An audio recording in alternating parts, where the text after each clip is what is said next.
And first thing we're going to do is minutes from the last meeting. I'll make a motion to approve the minutes and thank Phil Hobby for filling in so competently. I will second and reiterate the thanks for our recorder, Phil Hobby. I'm looking forward to you guys doing it in the future. I would say also thank you, Phil, and I'm sure Gordon would like to thank you too. Certainly would, because I wouldn't know it. And Thank you, so Phil. we are all in accord, and how about the orders through today?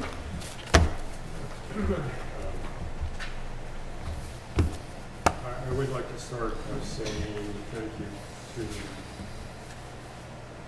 to Dave or whoever passed along to our lawn service folks for clearing the way to the helping the Hartland sign on the Hartland picture that we could actually visibly see it now, and I saw them out there working.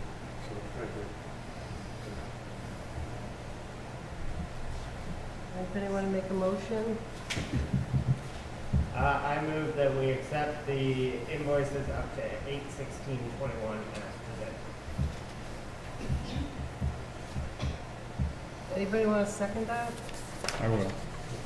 Gordon did. And any discussions, any questions about them? We do. Dave, the auditors, is that a final payment or is that a partial payment to That's partial payment. roughly half or here we go? 65, so they ran about 16,000 last year, so that would be a little bit less. I think we gave them an upfront too, so that's about halfway through. And do you think the dust control, this is the last purchase this year for the season? I think it really depends on the weather. I think that if we go back to having 3 weeks worth of rain, I think that we will be using less, but I think it really, I don't have an answer for you. Yeah, of course. I've got a question. Couple. What wall was fixed at Ogden Mills Road? What was that all about?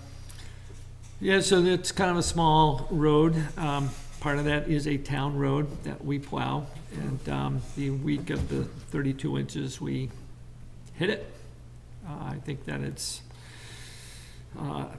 I've been there. There's a couple structures on that property, but I believe it is Thatcher's house in front of his, where the road kind of goes up straight. You can kind of pull into a driveway. Pretty sure we just hit it. And then what was the work at Hartland Hill, the tree removal? Is that several trees or one tree? 2 trees. Yep. 3,500 for one and 1,500 for another. Yeah, I saw that. That's why I was wondering. Okay, that's all I have. Anybody else questions? Okay. So I believe we're all in favor? All right, thank you. Motion's passed. Just go back on top.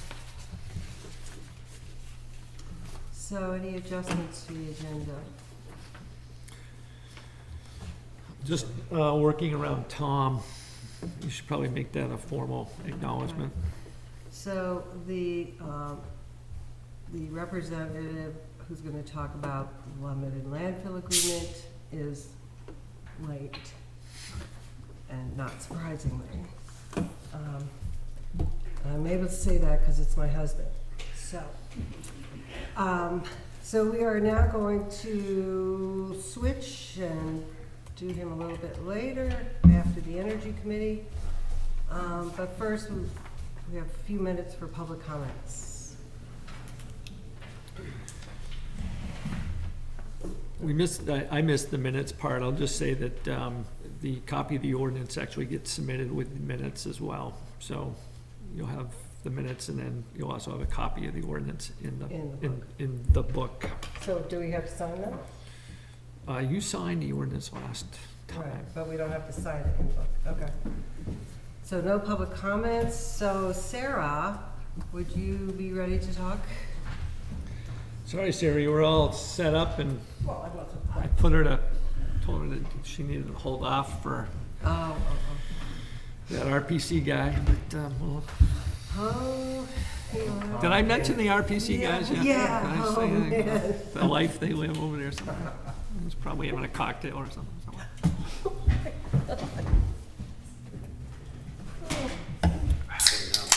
You know, he's napping, I mean, got to wait, anyway.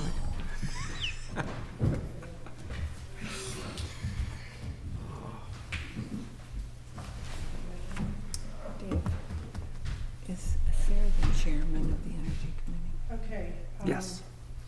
I did make a handout for you. I have 10 slides, and we don't really have an effective projection mechanism here.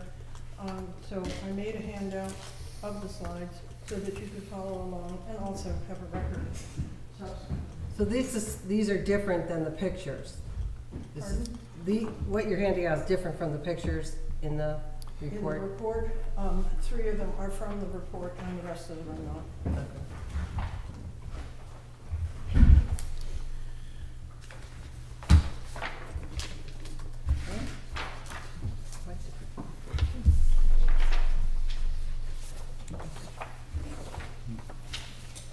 Okay, I'd like to start by thanking you for the time on this evening's agenda.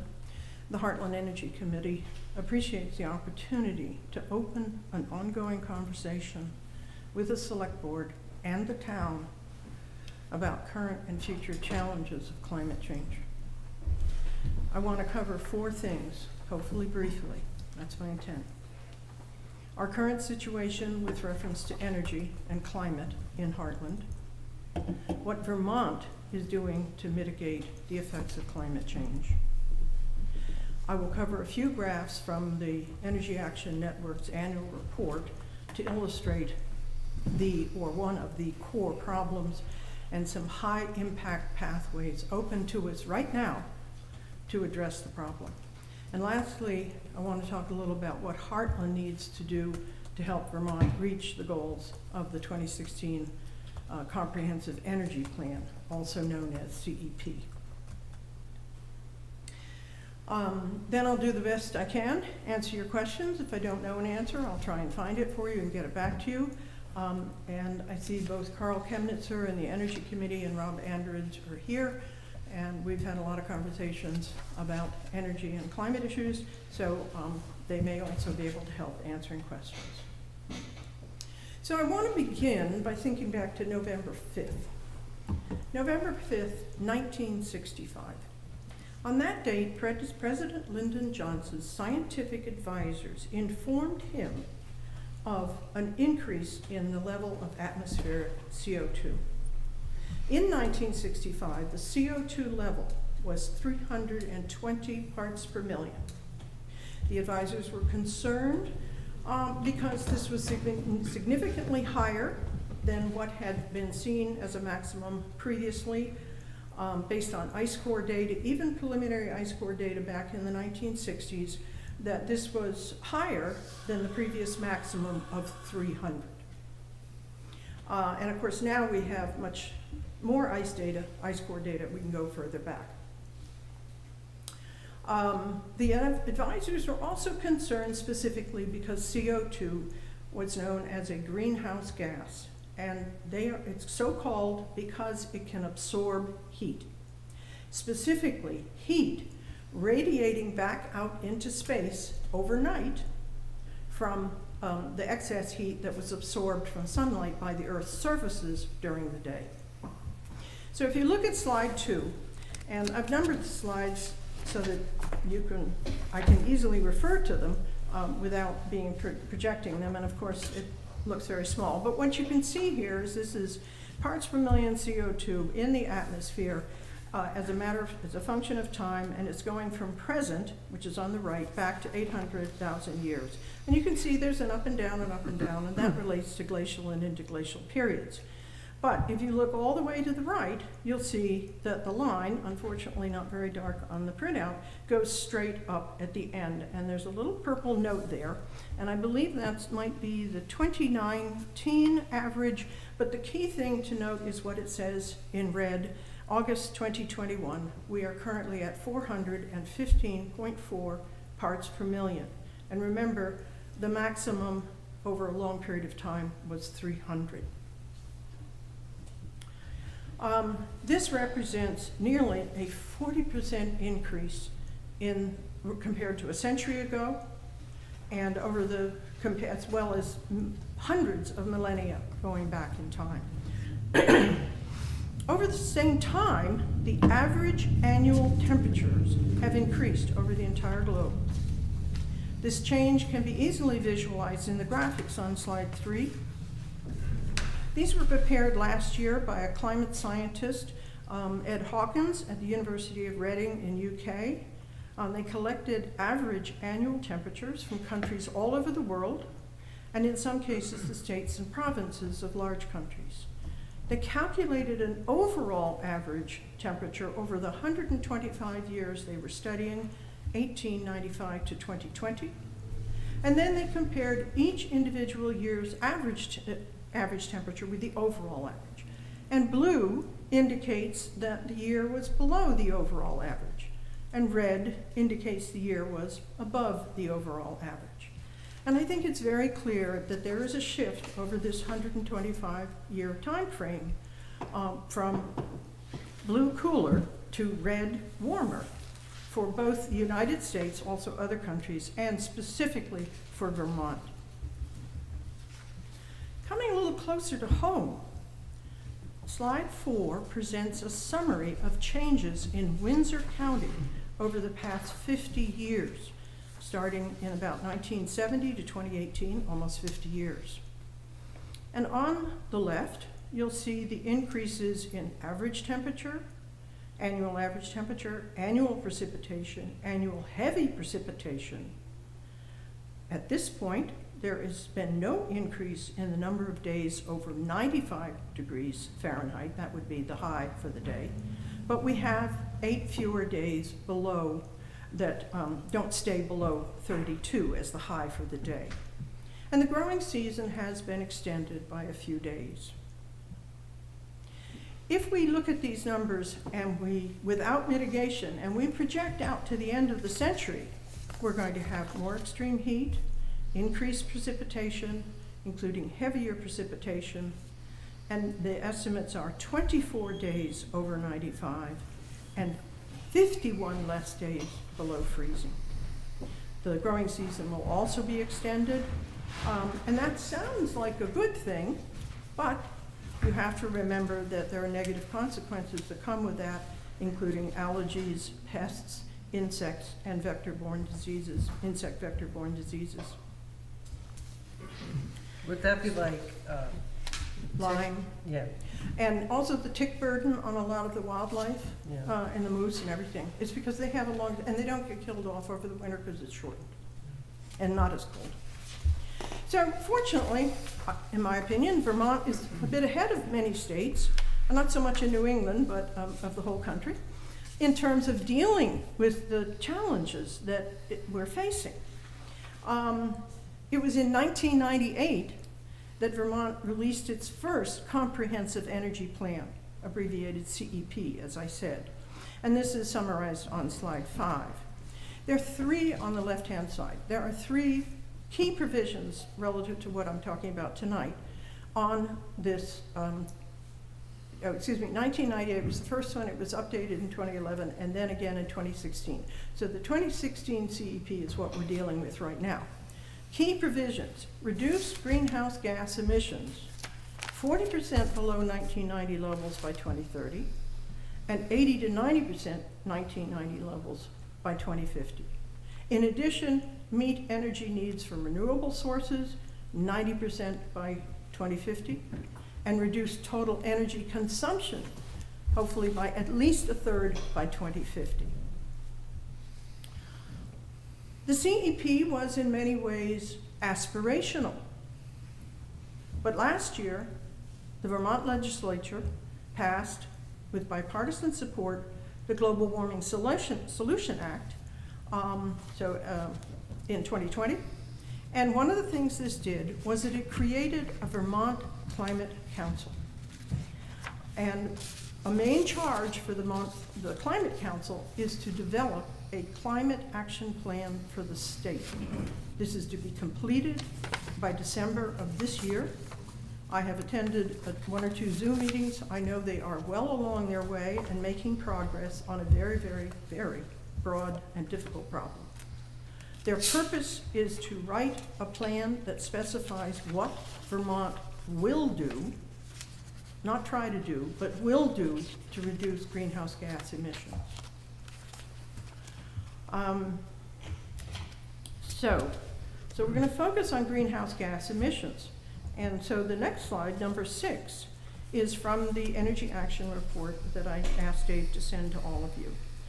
And I know it's a very lengthy report, so I'm going to focus on 3 slides. And the first one is slide number 6, and it really just shows greenhouse gas emissions over time. And from 1990 to the present, and that's about middle of the page, the slide. And then towards the right, in somewhat grayed out fashion, is a projection to 2050, with indications of where we need to be in 2025 and 2030 and 2050 by the Global Warming Solution Act. If we look just at the top line of the graph, we're going to see that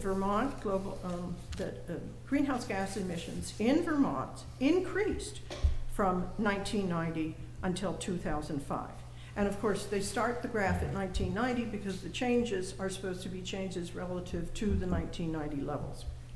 So we actually increased our greenhouse gas emissions for the first 15 years, and we peaked just around 10 million metric tons of CO2 equivalents, or CO2e. And this is a unit that includes all greenhouse gases, not just CO2. So when you see CO2e, that's what that means. So it would include methane, nitrous oxide, water vapor, other greenhouse gases. The good news is that our emissions have decreased since 2005, but we've actually only gotten back down to the 1990 levels. The other really important thing that is illustrated in this slide is where are these greenhouse gases coming from? And down at the bottom, the portion in green indicates that the biggest source is transportation, which is really not surprising for a rural state because we don't all live close to each other. And this is basically all what is needed to get us from here to there and to get all the things we want to move from here to there. So all transportation.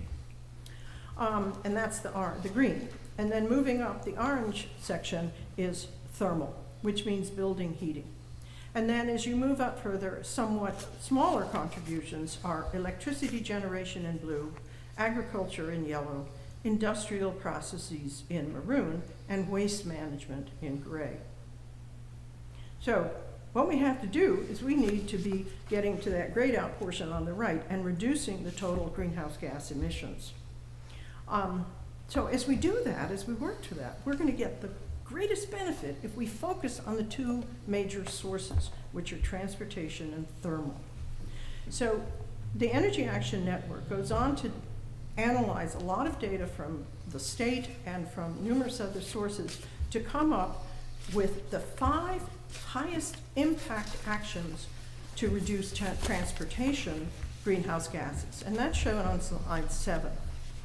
And reading from left to right, the 5 measures are electric vehicles, improved efficiency, et cetera, et cetera. So if you just look at each of just at the electric vehicles, it indicates, and it's a little light, so I'm just going to say that currently 2020, and this number is January 1, 2021, so it is through 2020. There are about 4,000 electric vehicles registered in the state of Vermont. But this needs to increase 30-fold by 2030. That's 9 years. We've got 9 years. Now, I know I'm going to add 1 within a year or 2, but a lot of other people. Secondly, some vehicles simply are not going to be able to convert, at least not right now. So another very important thing is improved efficiency, maybe a 10% improved miles per gallon. Thirdly, we got to drive less. Per capita vehicle miles per year needs to drop about 10%. And how are we going to do that? How are we going to drive less? We still need to get from here to there. So it is transit, difficult public transit in a rural area, but carpooling, that's one way. And the second way is telecommuting. And one thing we learned from the pandemic is that works. Doesn't work for everybody in every circumstance, but it works an awful lot of the time. And with money coming in from ARPA and the infrastructure to increase the broadband, this can only be more likely to work. So those are the 5 actions we have available now to work on this. If we look at the next slide, we have 5 highest impact measures to reduce building thermal. And the first one is heat pumps. So again, there are currently, and these data are statewide. I'll give you some numbers for Hartland specifically in a minute. We need to basically increase tenfold. It's 19K to 200, so 20 to 200 in 9 years. The number of heat pumps, electrically driven heat pumps that are using renewably sourced electricity. So that's the biggest impact. And then advanced wood heat also will help. But you need to almost, it looks like about a 2.5-fold increase in the next 9 years. The third item here is not applicable to Hartland. My understanding is that this is available, I believe, in the northwestern portion of the state. The fourth item is heat pump water heaters. And again, we're looking at a 20-fold increase. But the last item is the most interesting to me at all, and that's weatherization. And that's simply making sure that the buildings are as reasonably tight so that when you're heating them, or perhaps cooling them, but when you're heating them, you're only heating the interior part of the house. And you're not also heating just outside of the house. So weatherization is key. And it's only the fifth highest impact, but it has value added. Because if you don't weatherize the building, you're going to have to put in a bigger heat pump because it has to work harder. And so you're going to be using more electricity, more energy, and we're trying to reduce that. So there are 5 things to do for transportation, 5 things to do thermal. Sarah, Yes. could I ask one quick question? I don't know what advanced wood heat means. Well, Pellets. But it's not just pellets, I thought. no, I think pellets, there are 2 things I see, is one, advanced wood heat, or there's another phrasing. But it's not just your old wood heat stove. Right. Okay, and that it's higher efficiency, you're getting more heat for the amount of fuel you put in.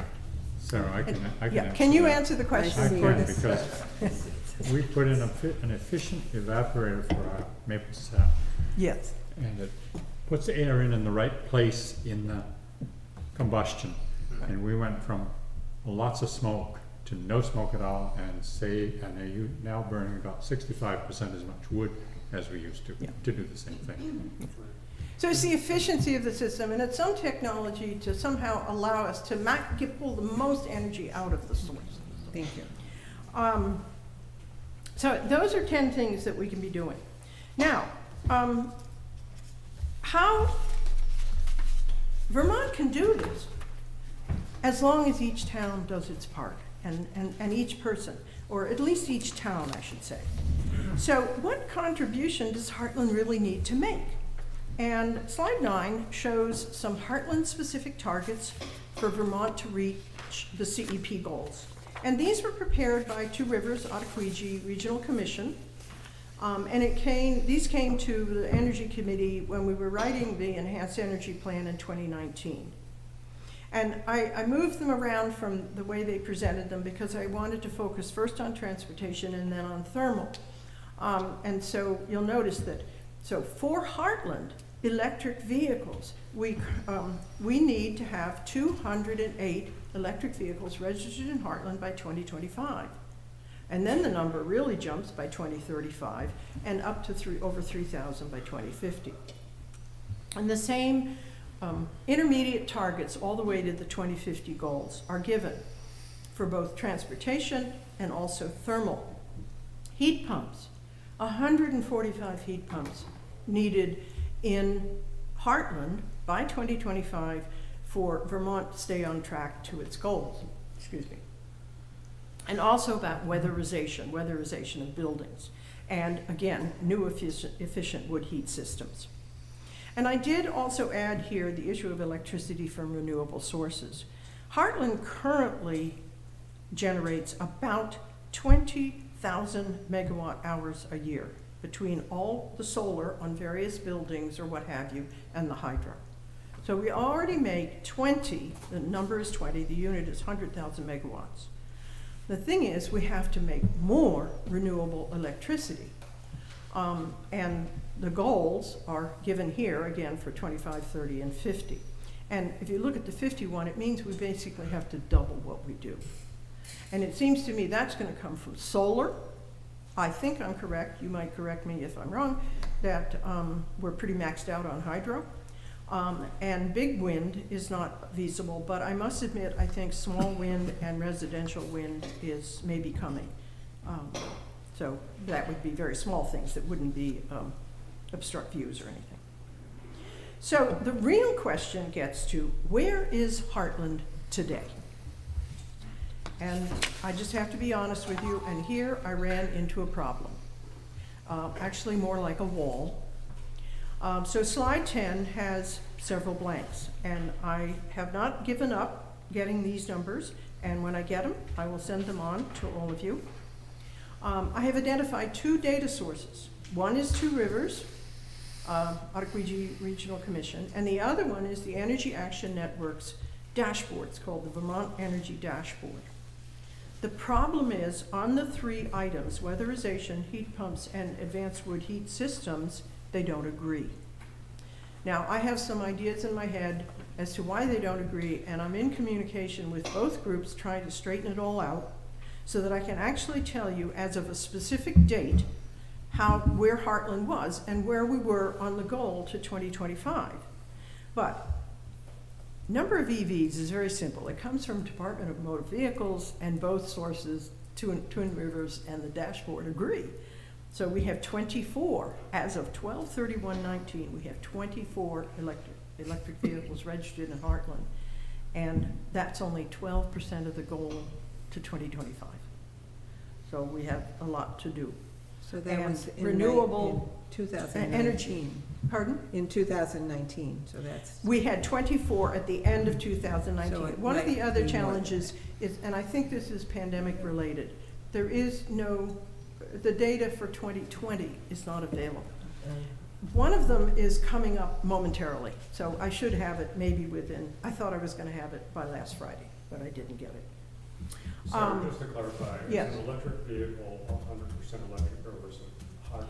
I think they're really, these I believe are 100% full electric, not hybrid. And then also there is some data from Two Rivers only about how much additional renewable energy we've generated, and then we're only 29%. And so the problem is that we're not very far along. So to sum up, I want to ask a question. I want to ask the select board a question. And I'm not looking for an answer tonight. We can talk about it, but I'm not looking for an answer. This is what I'd like the ongoing discussion to be about. What can the Energy Committee do to help the select board ensure the energy future for Hartland? It has to be healthy. It has to be equitable. You may have noticed a lot more information on that in terms of the ENA report. It has to be renewable, sustainable, and economically viable. And it has to be for all residents. So the question is, the challenge is, we have some answers. What can we do to get it moving? Thank you. Thank you. That was Yeah. really, That's great. I know I took too long, but no, you didn't. No, it was really good. Yeah. thank you. Thoroughly. So let me see if you have some questions that I can answer, and if not, I'll write them down and try and figure it out. Or maybe Rob or Carl can help me, or anybody else that showed up. Phil's got. Phil? Sarah, I was really struck with, well, first, thank you, and thank you to Carl and to the rest of your committee members, which I know has been a dwindling committee, so I hope that's your charging it. I was really struck with the continued reference, whenever the pathway model was kind of laid out, to the disparity of incomes within the state. Yeah. And the report clearly pointed out that the amount of energy used by lower income folks wasn't necessarily a lot more or a lot less than higher income, but the percentage of income spent on that energy was grossly different. Yeah, I think that I wanted to present that, but I didn't think I had time. I think in terms of transportation, not heating thermal, high income spend twice the amount of money on automobile fuel or truck or whatever. Yeah. But it represents only 2% of their income. Something like As opposed to low income, they spend half the amount of money, but it represents 10% of their income. And I think probably the same thing applies to heating. So this is the whole issue. The energy future, it's not just, oh, don't do this, don't do. We also have to think about the entire population of Hartland, including people that have high income as well as people that are at the low end of the scale. And there is a lot going on in terms of subsidizing. I was just on one meeting where in terms of the subsidizing for electric vehicles and where the subsidy should be targeted, and that it shouldn't be targeted in Burlington because it's high density population. Maybe in fact, and not just into a rural area, but it has to be targeted at certain families. And I do believe the state rebate or the state whatever it is for an electric vehicle, I think I saw, Carl, you might have these numbers in your head. Was it $2,500 for everybody but $4,000 for low income? Yeah, there's a sliding scale. Yeah. Yeah, and I don't remember the numbers. Yeah, there's a chart of it. Yeah, so that's what they're trying to do because it is a huge difference. Yeah. As you challenged us to think about what the energy committee could be doing, I hope we will take that on. But there's also a distinction between the site versus the source pieces. And do you feel that as a select board we should just stick on the site side? Because we really When you say can't- the site side, what exactly do you mean? Well, the site side versus the source. I mean, we don't produce fuel for cars. Where it's consumed as opposed to where it comes Yeah. from. Oh. Well, we do have renewable sites. Well, you here. do have some renewable sites, and also in Vermont generally, one of the When you're advantages thinking is about wood. transportation and you're thinking about thermal, Yeah. where does that energy come from? Well, if wood heat, of course, is all internal to the economy of Vermont. Yeah. And so that's a real positive, and you may recall there were some very nice graphics about that. It's trying to keep the money in Vermont. Even renewables with solar, and I guess our hydro, although I don't know as much about that, but in terms of our solar on buildings or wherever, or the 150 kilowatt arrays that are in Eastman Road and wherever, those were installed by probably Vermonters, working on those jobs, and they're maintained by Vermonters, and it's all within Vermont. I use Norwich Technology, they're in White River Junction, and most people use a local sources. So that's actually part of this issue of trying to keep the economic aspect of it. And I think you will see an awful lot of that also in the climate action plan for the state. Can't speak for them because I don't know all the details, but they are grappling with some of the biggest problems. Carl, Equity problems, what have you. Yeah, go ahead. Phil, you can attack that question in two ways. One is, some of you may have remembered that we entered the town buildings into the EPA portfolio manager, and the EPA portfolio manager does break out site and source energy, and they have a massive data bank so that they're able to actually predict where your energy is coming from by zip code. The second way is with life cycle analysis, and that gets pretty tedious. I've seen life cycle analysis for cars and for bicycles but for whole buildings and things like that, you basically have to do a small research project in order to do that kind of work. Is that, Um, Gordon? I have some thoughts. Not It's okay. necessarily a question, but my opinion is that we need a different mindset about how we go about this. Okay. And that doesn't seem to be coming through. I mean, I think way back to when I was in grade school, my teachers probably never failed a day without saying, you cannot have your cake and eat it too. And I can't help but think a lot of what is going on is trying to maintain that cake as we are eating it. And I read the newspaper, and it was about 2 weeks ago, there was a really good article about Hartford and all the things they're doing in Hartford. Talked about converting their fleet over to all electric vehicles and a number of different things, I think having to do with the buildings that the town owns, and similar to what we're trying to do. And somewhere near the end of the article, someone made the remark that this was going to be really good for the economy and for growth and development, which in my mind is completely backwards. I mean, they needed to say something about people learning to do with a little less and being more comfortable with their situation where they are, and not always aspiring for another car and another trip and another everything.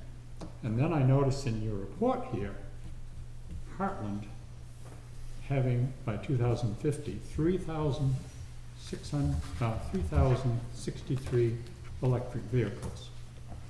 I don't know how many people are going to be living in Hartland, but that's a lot of cars. Yeah, it is, because right now there's about 3,500. So what are we? So I don't know what are the we looking to do in population- Hartland here? That's a very good question. Well, anyways, that's my remark. That is a question I would have to address to Rivers, as to how do they come up with that 3,000 number, but that's actually very good. I absolutely agree with you. We have to use less. I think one of the hardest things is for us to drop a total energy consumption by 33%. And that, it almost seems like an impossibility unless we change a lot of behavior, and that's very hard to change. But I don't think I don't know that technology alone is going to be sufficient, because technology always has sort of negative unintended consequences. And in fact, I think climate change is the negative unintended consequence of the Industrial Revolution. So we have to be careful to say, oh, technology is going to save us. We have to do with less, and that's going to be very hard to accept. Yeah, one of my relatives tried to pin this climate change on our generation, and I said, no, this started back in the Industrial Revolution started. It does. You know, this has just gone on and on, it's increased and increased, and now all of a sudden we're the generations that have to deal with it, but we did not start this problem. No, we didn't start it. There was an interesting thing about that on NPR or something. But it does go back basically about 200 years. And we are now dealing with the consequences, and it's just accelerating. Yeah. And the problem is, you look at the estimate for Windsor County in 2100, and I don't think any of us want to leave that to our next generation. No. And so it's just, it is a bit mind-boggling, but I can't allow mind-bogglingness to say, oh, well, it's just too difficult, can't do it. There's got to be something that we have to at least work at. Mm-hmm. And the Energy Committee, I think, really wants to do it, but we're just not sure where to go. So you don't have any suggestions for projects that you want to?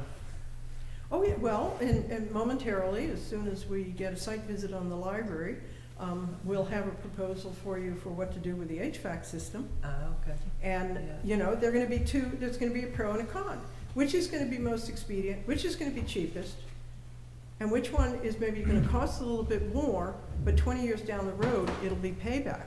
I think one of the biggest problems is that we're asking for short-term expense or short-term sacrifice for long-term gain or long-term benefit. And that doesn't sit well with a lot of people. That's very, very hard.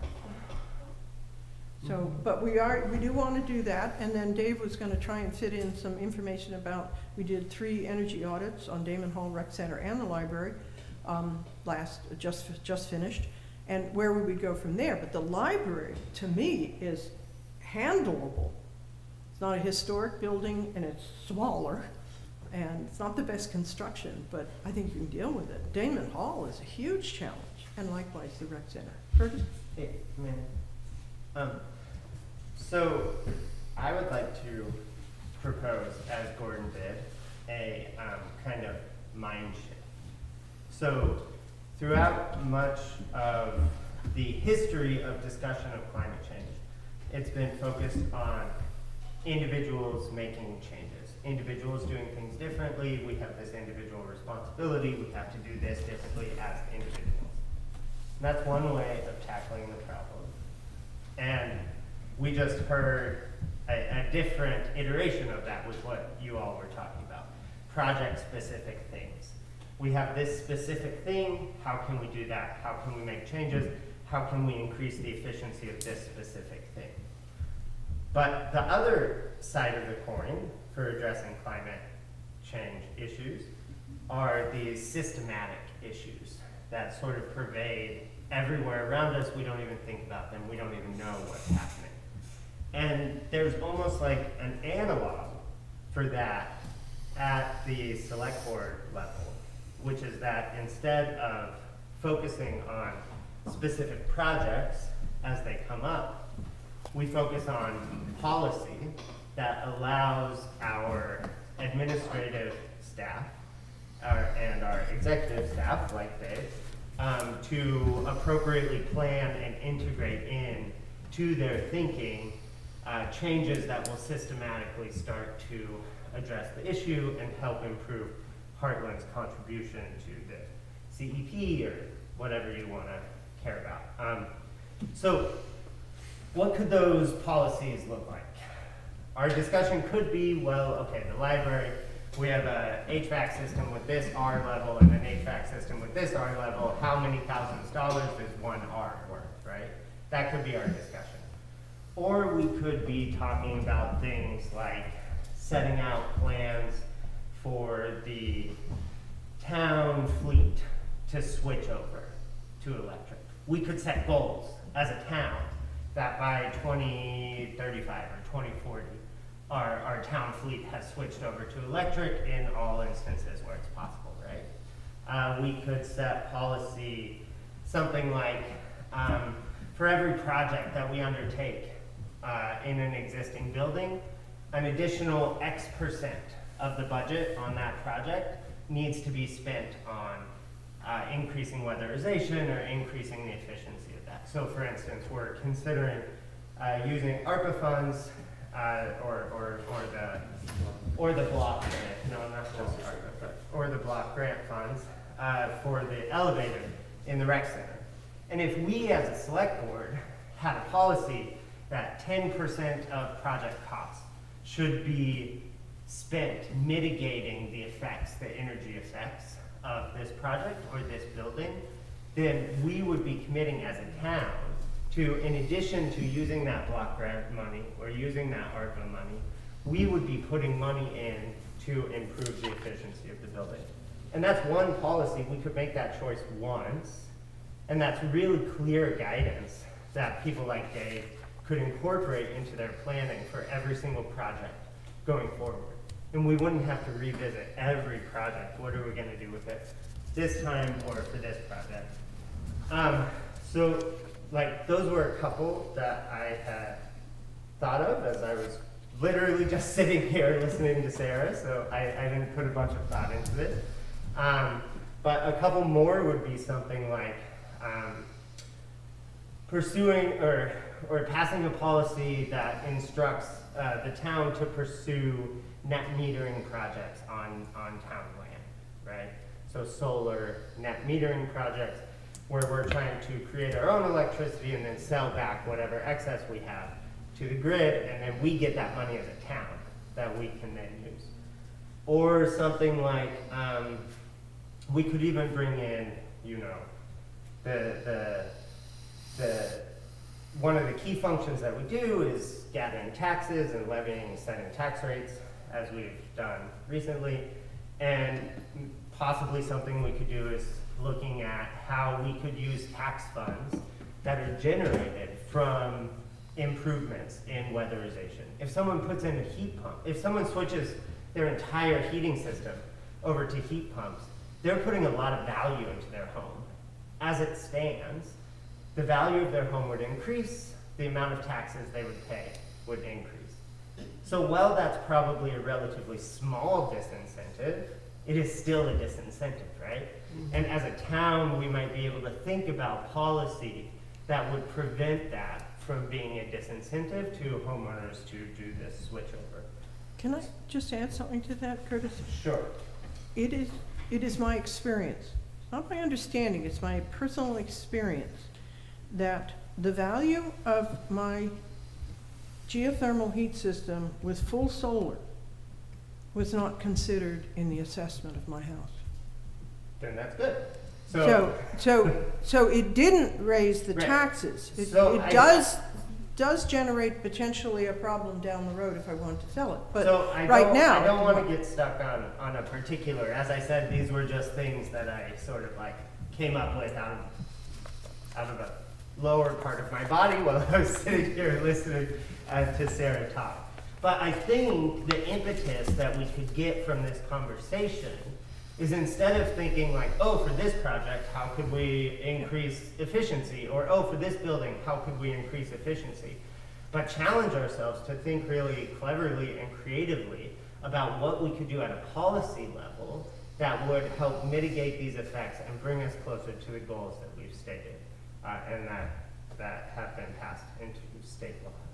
So that would be my hope and my recommendation, and what I would hope that the Energy Committee could do for us is to produce either potential policies, potential regulations, or not regulations, but policies that we as a board could adopt for the town to follow, or could investigate ideas that we have as a board and see what the actual effects of those would be, like what the possible tax implications of this thing would be.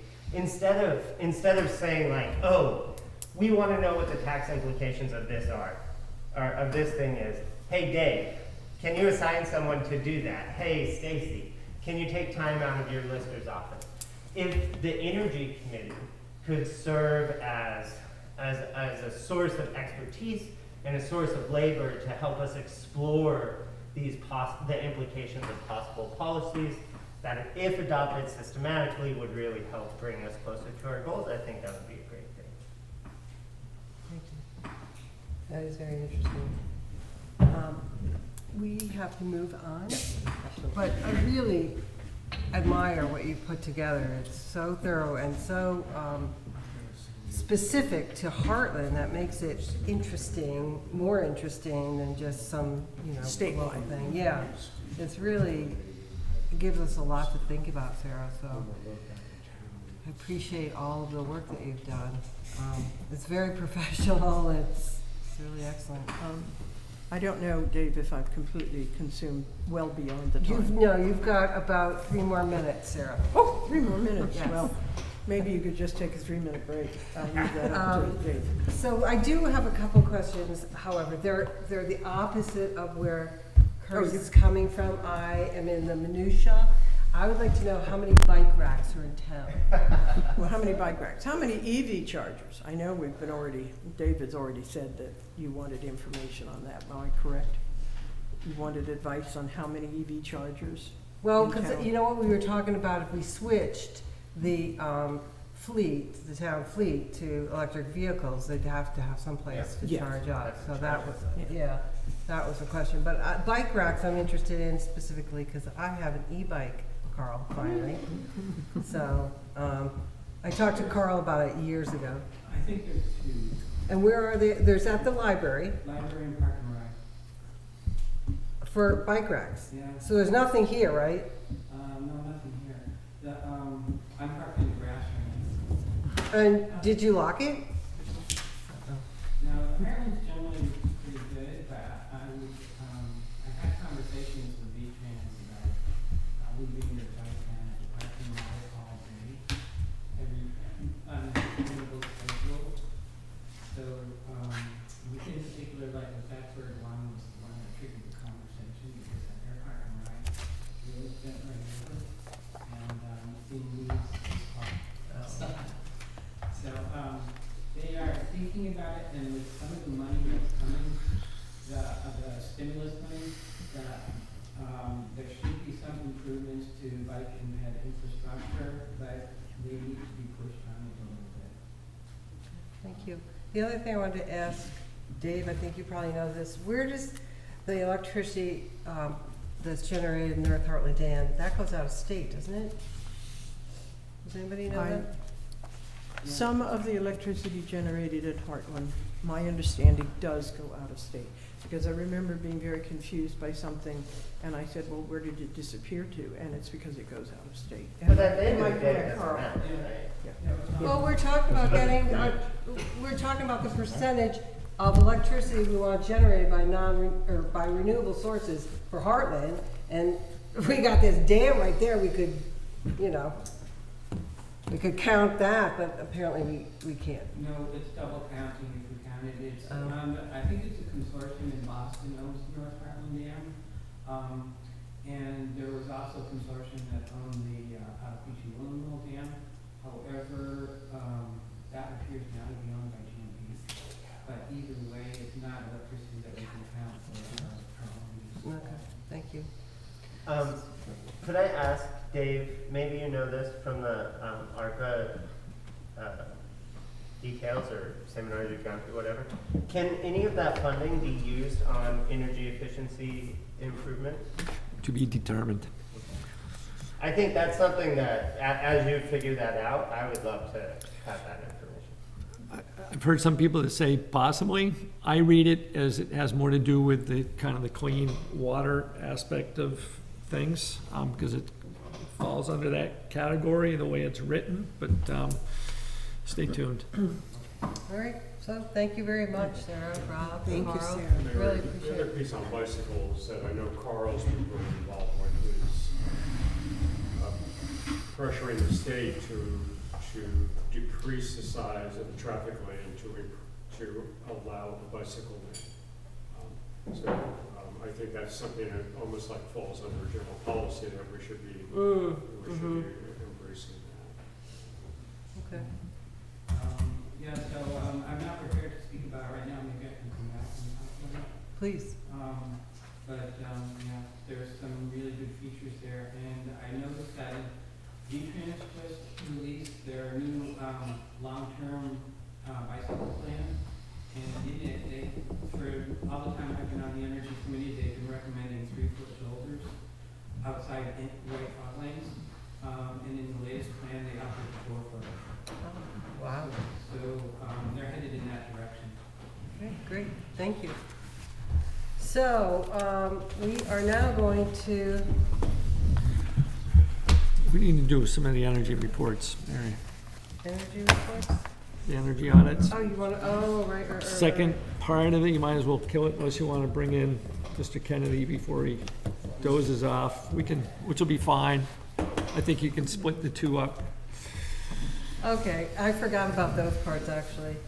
That was all supposed to be in the 45 minutes. Yeah. We are. You said she had plenty of time left. I'm like, Yeah, I don't know, was- Mary. I think it was just, whoops. like, we'll let it go. But it's Okay, okay. who's gonna talk about that? I was going to go over it Okay. somewhat briefly. So now we're gonna talk about the Energy Action Network that we all received, their report. No, that was, No, so the that was, energy audits. We just did. Oh, yep, we didn't do the Energy Action Network. she, That was Sarah. Okay. Energy audits. Not policy, but we have kind of hit on a little bit, Curtis, of what you've talked about if you're doing one thing, look at some of the other things. So back when, I don't know, Ariel and Laurel, and even when Rob took over as chair, there was discussion about what would be the next energy audits to kind of take on. And, I told them that most likely the two buildings that we're going to see work the next was going to be the rec center or Damon Hall. So those were the next two energy audits that were done. And, it may very well be that this fits in with the rec center. Again, it'll be kind of to be determined. I think what you're talking about is we would do portions of it anyways.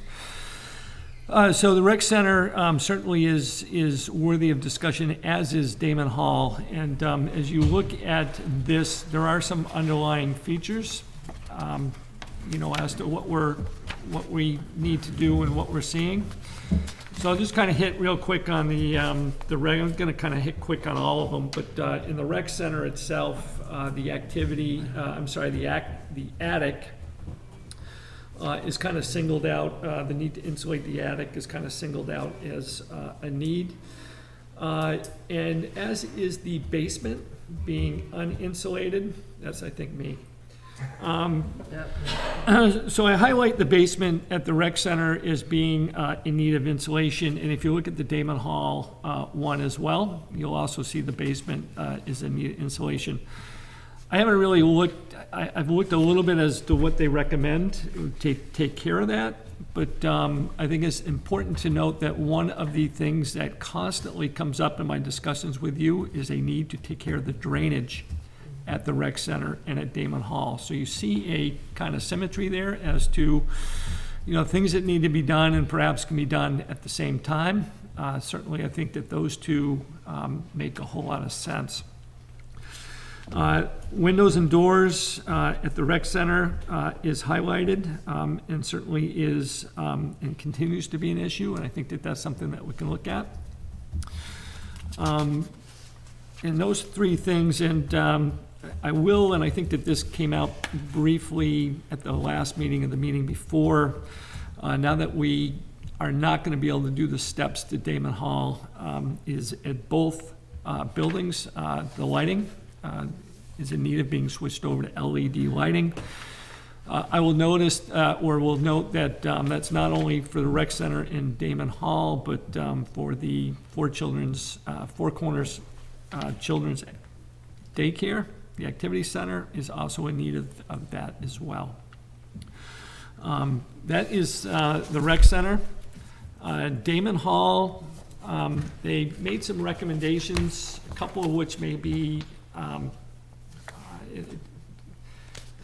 indicated as being pricey, but if anybody takes a walk above or behind the stage, above the nature center, there is a room that is essentially uninsulated, and the windows even have cracks around them. They talk about insulating that. However, he mentions the need to ventilate that area in the building as well, which may push this to be price sensitive or maybe out of price range. But certainly, if you're going to look at things from an efficiency point of view, I think that that's probably one of the ones that comes up very high when I asked him, particularly about Damon Hall. That was one of the first ones that came out of his mouth. Okay, quick question. Is the heating system zoned so that it's being heated? Or, is it zoned so it's not being heated, or is everything being heated? That room is not heated. However, you've got, and the auditorium is not heated either, but obviously, heat will kind of conjugate there, or to put it another way, that is a tremendous heat loss area. So that kind of just, you've got the wide open stage, and it kind of, can seep up and out that particular area. So it's a heat loss area, but that doesn't get heated, nor does the auditorium. In the wintertime, unless it's used, and then, obviously we're probably, as Sarah was saying, we're probably heating heating the outdoors a little bit in that case, along with the interior. They do mention the walls. Again, they mention price and the historic nature of the walls and the need to take that into consideration. And, you know, I would kind of echo that as well, both at the rec center and at Damon Hall as being, I don't think it's impossible to overcome, but certainly sensitive. Lastly, the energy audit. This is not the first time we have seen an energy audit of the library. Sorry, lastly, the library. Not the first time we've seen an energy audit of the library. We actually did one about 2 to 3 years ago. The output is very similar. The need to insulate the, you know, the cathedral ceiling part of that, I think is the number one item. This does not give a price estimate. The last audit did. Again, it was on the expensive side, although in speaking with a member of the Energy Committee or two, you know, it would come down to really kind of getting an idea of, you know, the work to be done, the type of work to be done, you know, and kind of playing with that and essentially the price. Again, with any one of these, I think that I would kind of, I don't think I'm ready to just simply talk pricing with somebody just off the cuff on the 3 energy audits and say, hey, what are the different prices for doing this? I think another way to go is simply, and I've spoken to Tori over at Two Rivers, who's going to be handling our HUD grant with that project, that we do architectural or engineering work and have them tell us what they think is the more appropriate way to go, and then perhaps get a price estimate from that. So that's it. Yeah, and the report does highlight that there were, for the library, they mentioned 2 different types of installation, and I assume those are 2 different costs. Dave, I find it interesting that the energy report reinforces what you have been saying for a while, is that we have real water management issues here that really need to be tackled first. Otherwise, insulation is going to be damaged. So I don't have a comment there other than that's going to be a hard one to tackle. I will just reiterate that not the library, but we did an engineering study of both the Damon Hall and the rec center, so I think they go together. There's a fair amount of overlap there, but I just think that at this point it gives you a good pathway to, you know, move as we move forward with our priorities and you know, what needs to be done to these buildings. One thing I noticed on this library report is about the mechanical system, and it went so far as to say sometimes the heat and the air conditioning operate on the same day. 4 degrees. Yeah. And they have a 4-degree difference between the 2 things. And this all gets back to my mindset thing. You could simply change those adjustments to maybe 8 degrees and save quite a lot of energy. So I got to admit, there's some small things in here I'm not sure I agree with. In talking with Nancy, I'm not sure, I don't think we've ever seen that, so I'm not sure where they really came up with that. Yeah, well, maybe so, I don't They know. talk about the broken windows over at the rec center, and we told them, you know, they were gonna be fixed in like 2 weeks, and they put it in there anyways, and we fixed it. You know, and they talked about kind of the rotting wood over at the library as well, and, you know, I've had 2 people look at that, and there's, you know, sheeting underneath, you know, there's paper underneath that kind of, you know, helps, you know, it's not as bad as they say, yet it made it in there as, you know, something that's, you know, Photogenic. hemorrhaging, and so I think that these are legitimate audits. I think that, you know, overall I like their work, but there's a few things in here I thought were just a little bit of a sales job. Well, you mentioned that drainage and insulation need to be worked on in both buildings, but in that report, they mentioned bulk water as being a problem here. They didn't mention it over at the rec center, and bulk water startled me. Did you see that? I mean, it's quite a term. So, You think that was that was exaggerated? If I can rewind the CATV tape to like 3 meetings ago, when I was talking about how I opened the door Yeah. over there, it would have, and ServPro just came and cleaned out the Lister's office. So And they're expensive. it is, it's a problem that we've got, particularly in the Lister's office, and mine as well. So, and over the rec center, it'll come through the wall. Dave, do we have the elevation to a drain that is adequate for getting water away from this building? So here we did some makeshift work in front, and it seems to have helped quite a bit. We essentially peeled away a couple layers of dirt and reseeded it. We actually put some fabric down underneath and then reseeded over it, and it's helping quite a bit.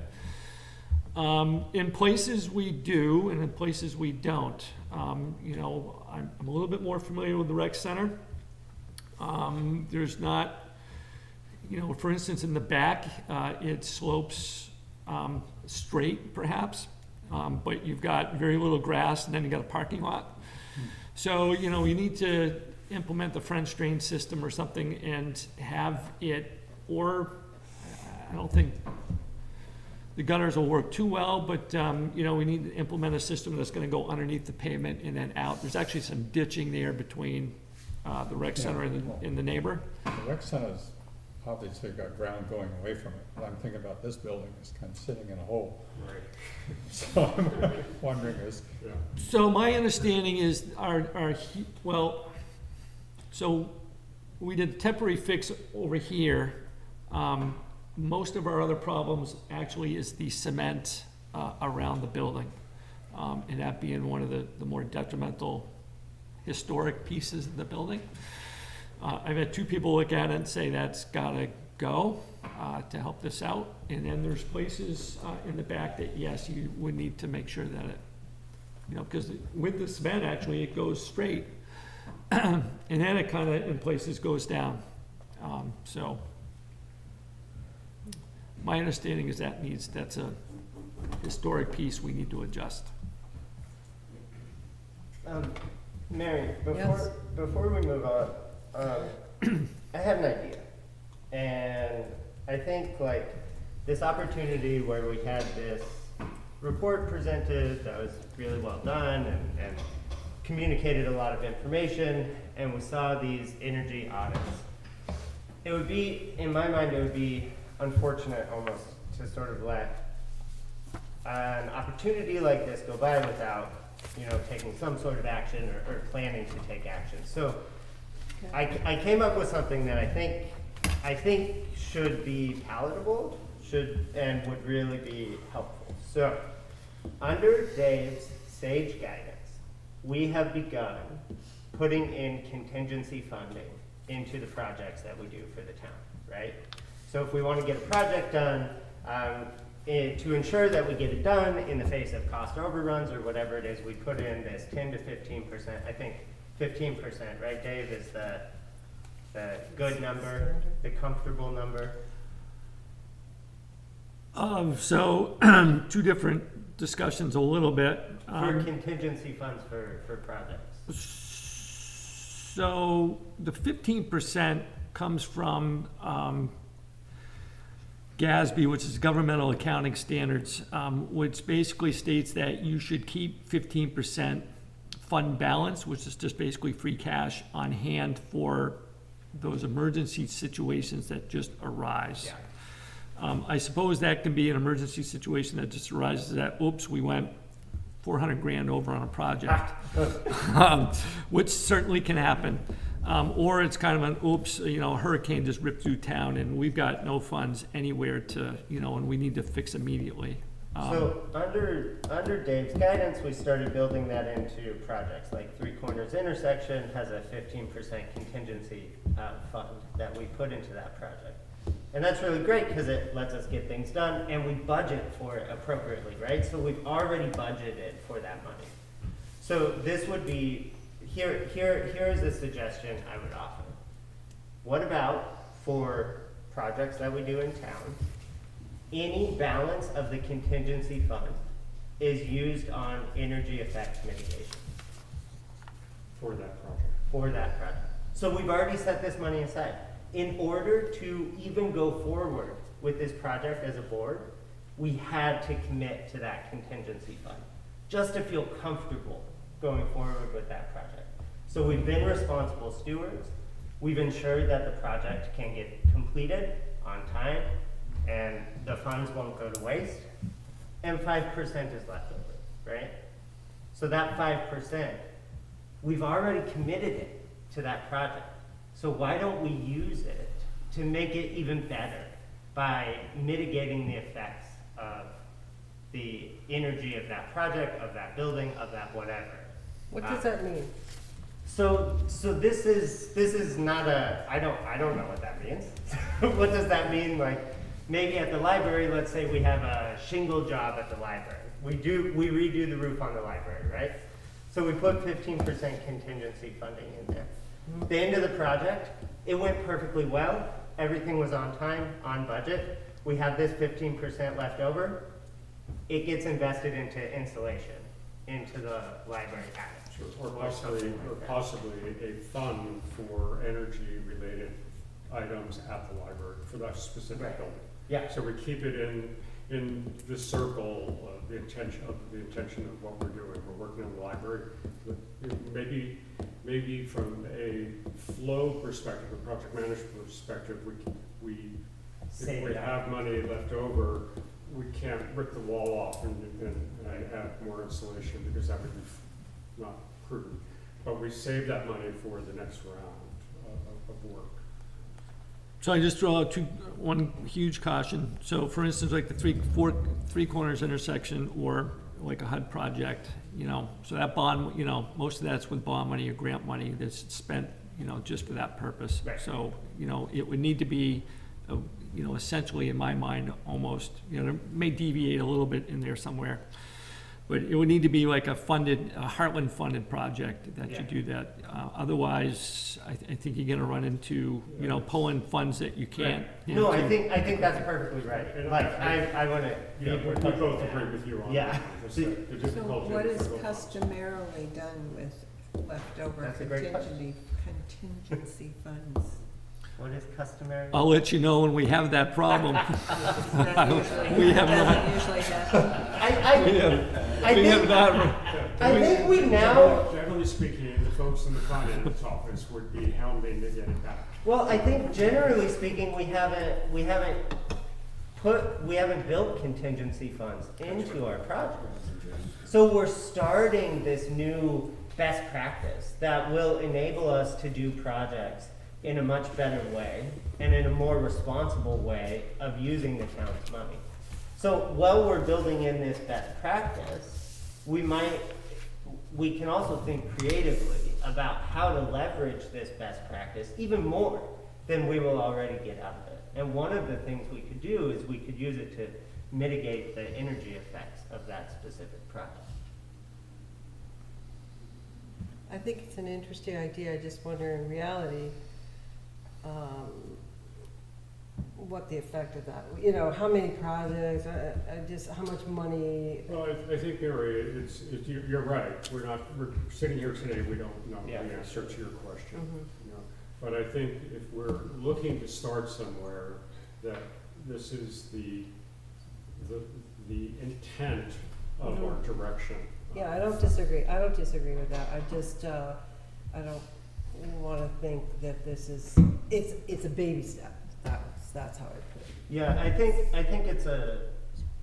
Oh, Rob. What if you up your 15% to 20% and said on every project? Wow, you Rob. spend 5% on energy? Even though I might agree with Rob, I'm not actually gonna go that far. I'm gonna say our 15% contingency is great, it's best practices, it's what Dave's sage guidance is going to get us. And it would be awesome if we could also leverage that money to do something even better.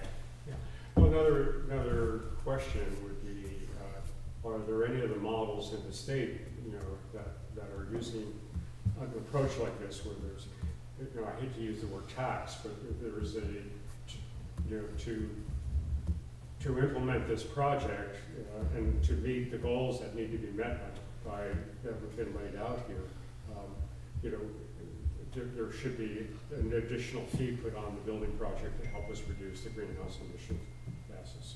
You know, is there any other models out there? You know? So I think you may want to, I'm glad we're you may understanding. very much want us to just simply get the building ordinance up and running before you start implementing a tax on Yeah. somebody wanting to. Yeah, I don't think we should be, I think that's a possible arrow I in wouldn't the want to quiver. be looking at townwide, I would be looking at our municipal building. I think that's a possible arrow in the quiver, Phil. But that's even a step further than what I'm proposing. What I'm proposing is nothing extra. It's nothing additional. We've already committed the funds to doing that project. We hope we don't ever have to use those funds. But in the interest of being responsible stewards, we took this step to make sure there was contingency funding. So once we have that funding, can we do something positive with it if there is any remaining left over? So for example, let's say we decide to do something with North Hartland School, make it ADA accessible, but that would mean we wouldn't get any ADA grant money, right? Because if we did, then we couldn't do this.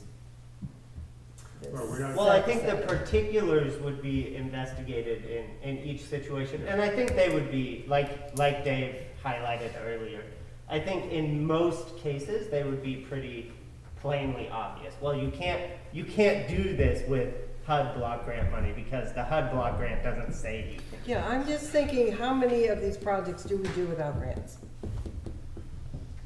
Are there any? Well, didn't we just say we were fixing the rotten windowsills in one of the buildings, and we just went through a whole paint mitigation thing for lead paint? You know, those are all our monies. So, The library roof was another example. So I think that, to be honest, I think some of this would need a little bit of legal guidance, because the voters have essentially voted that you're gonna spend $100,000 on a roof, okay? And you end up spending, you know, over, you know, again, it depends on where the budget shakes out at the end of the year. You know, we've spoken a little bit about this, you know, so essentially it goes into, again, that fund balance word, or what's called a surplus.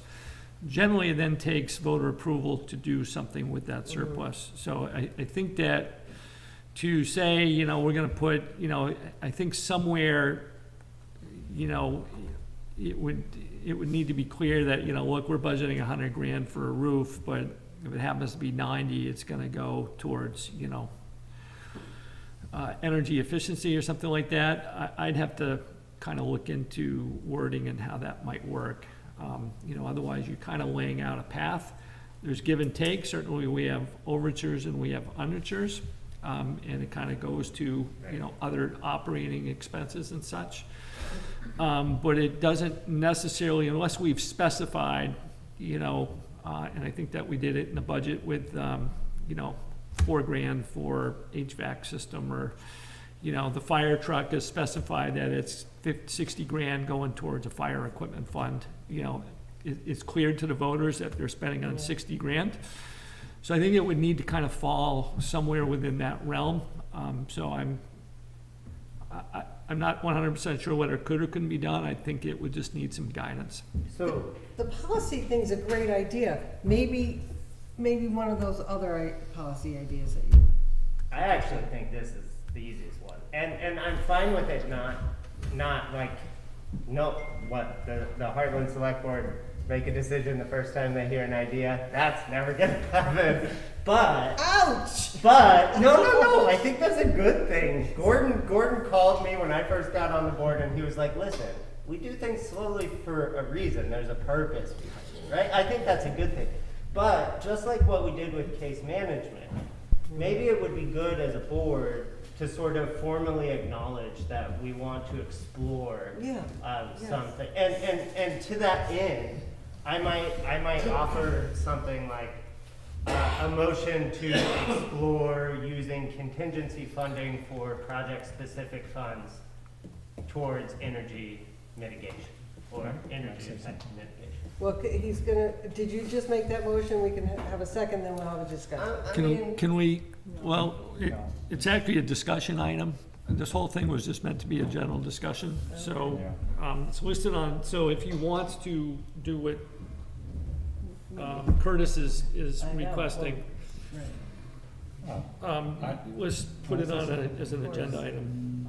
I don't, it doesn't strike me as the best idea that you've ever come up with. I thank you, Gordon, because I think it's a good idea. Anyway, I'll tell you why. In the first place, if you save, let's say you save $10,000 on a project, there's not a darn thing you can do with $10,000 to fix energy somewhere. That was why Phil's idea I was mean, you great. might be able to change some light That was bulbs or why something. Phil's idea was great, because you put it in a fund. So you're gonna have to put it in a fund. Right. So you put it in a fund, and what that is doing is slowing down the process, which needs to be done sooner, because you're waiting to build up this fund. We need to identify a project and do it, Oh, sure. and not wait for money to build up. Oh, yeah. Great, Gordon. I'm totally on board with what you So- just said. I don't think they're mutually exclusive, though. Okay, so You that's, can still pursue individual projects while letting a fund build up. So, I mean, Mary, I am listening as, to you. our fearless chairperson, I would be super happy to see this on an upcoming agenda. Yeah, why can't we do an action? A sort of I don't know. guidance I don't action? Is that understand. not I don't possible, know Dave? why can't we? There's nothing- Oh, because it's not, Because it's on the agenda, is you're simply gonna talk about, yeah. you know, Energy Action Network. Are we Nowhere, statutorily limited? Yes, You to should- action items, you yes. should somewhat telegraph what your business is gonna be for the night. I'm not saying, you know, I'm just saying to go from her presentation to a policy decision can't be done. I'm just saying, I think that policy item should be, you know, an agenda item. And if you, you know, would like to see that, then Yeah, because people want notice so they can weigh in on it. Well, I will also carefully craft something and think through Gordon's suggestion that maybe it's not my best idea. And because cynically, here's what I can see people saying, look you're gonna develop a budget for a project, and you're gonna say, you know it's Over really on gonna. purpose, yeah. Yes, you're gonna say it's like $100,000 when it's really gonna cost 50. Yeah. So, Yeah, no, that makes sense. That's a perfectly reasonable. right, May I say one more? Absolutely, one more thing, Phil. not 10 more things? I hope we can generate the same level of discussion and really address what the Energy Committee asked us for. You know, they asked us for guidance for their project work. So I think as an agenda item, you know, we need to make sure that we don't lose sight of that, get it on. agreed. I will prepare though ahead of time for you. Okay. Wanna weigh in on this? got that? So I think we are done with energy tonight. And we will go on to the Lebanon landfill agreement. And Tom Kennedy of the Mount Escutney Regional Commission is here to discuss it. And because what is your connection? Because Greater Upper Valley Solid Waste District, which he manages, is involved with the Lebanon landfill agreement. Or individual towns are. yes, and I can give a quick little spiel because it'll just be quick. And just because I've mentioned this maybe 3 times, maybe even 4 to the board, that this Lebanon landfill agreement is coming up. You know, back in June, I think I said it's gonna be coming up really soon, and then Lebanon and the lawyers from Greater Upper Valley Solid Waste District, and maybe another entity or two, kind of needed to hammer out some of the finer details of the agreement. So after a couple months, we've got a final agreement which has been put in front of you.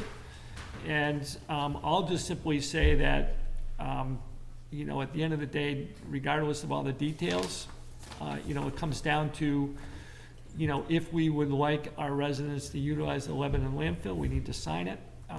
If we don't sign it, then that prohibits them from using it. It's all you got. So just a little bit of background, in 2000, all the towns signed an agreement with the city of Lebanon to use their Lebanon landfill. And that agreement is still in place.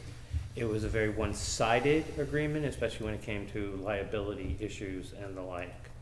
So we have been working, as Dave just said, we've been working using the GUV attorney and the city of Lebanon to try to hammer out something that is more equitable for all the parties involved. The issue here is if you don't sign, so if you go to page 3 of the agreement under permits required, you have a series of options there. And and one of the options is that you don't participate. If you do not participate in this agreement, then no entity who has a business or a residence in the town of Hartland can use the Lebanon landfill.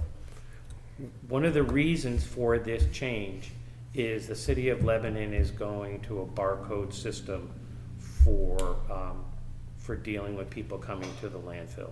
So you're going to have a barcode sticker on your windshield, or if you don't want it on your windshield, you can print off a copy, and you are going to load that barcode with money.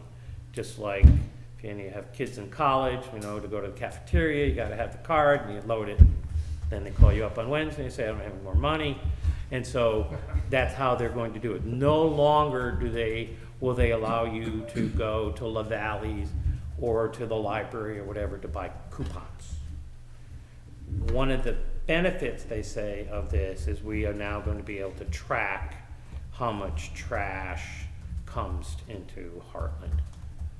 Cynically, they're trying to do is, and this is called flow control, is they're trying to be able to capture as much waste as they can for the functioning of their landfill. So here are your 3 options, and if you look at the little boxes, option 1 is that and another portion of this is, which has been somewhat controversial, is that the city of Lebanon has what they call a welcoming ordinance, and it's in their charter. And what the welcoming ordinance says is any agent or employee, and you could be considered an agent depending on which box you turn, you will not assist ICE in any immigration related activity. The chances of Martin, whoever it might be, it's not very likely. So, but that has been a controversial subject. So, and I'll call them A, B, and C. A is the town of Hartland will allow residents to come to the town hall, and they will assist them in receiving all the things that they need to do. They can collect the money, et cetera, et cetera. Item number 2 is that it's up to each resident who lives in town. They go to the City of Lebanon's website, they download their sticker, they put the money into it, and then the third is you don't want to do anything at all. As a resident of Hartland, I don't think we have that option. And one of the things is for contractors, that's the only place you can bring construction and demolition waste. The town of Hartford no longer accepts it. So there'd be, excuse me, they would be in a difficult situation. So most of the towns, and I've been to probably 4 now, most of the towns are doing option B, which is it's the responsibility of the resident. So as the manager for the solid waste district, we also like option B. We are not trying to make this convenient for the city of Lebanon. Because what happens when they go to the city of Lebanon we lose our state franchise fee, which is $6, and we lose the GUV surcharge on trash. And this really affects our programs. Over the last couple of years, especially last year with COVID, we lost about $30,000 to $35,000 in leakage to the city of Lebanon. I've tried to negotiate with them to see if we could have a different rate so that the state and the district could get funded, and they don't want to have anything to do with it. So they won't change their rate. And they're subsidizing their bag price. So they only charge $1.50 to go there. And the average price, if you go to, on Saturday to Able Waste, it's $3 or $4. Some places charge $5. So they do mention punch cards on here. It's not, where do you see that? It says for waste delivered, it's on page 4. For waste delivered directly by residents of the town, payments will be made using punch cards or by other means established by the city payable at the rate per ton. So it's not necessary, it's a loaded card though, it's gonna be scanned. They're not dealing with punch cards. So the biggest concern I have when reading through this was section 7, paragraph B, Tom. How does that not prevent the town of Hartland from also getting permits from people?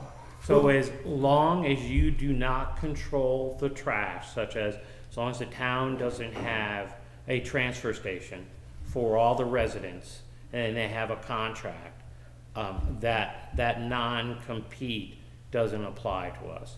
It applies to the town of Hartford and the like. So that's how it works. The other thing about all of these things, which is one of the things that we got inserted, is E, which is where there's now with 1 year's notice an opt-out clause. In the past, the contracts were based on the cell life, and they would never tell you when the cell was full.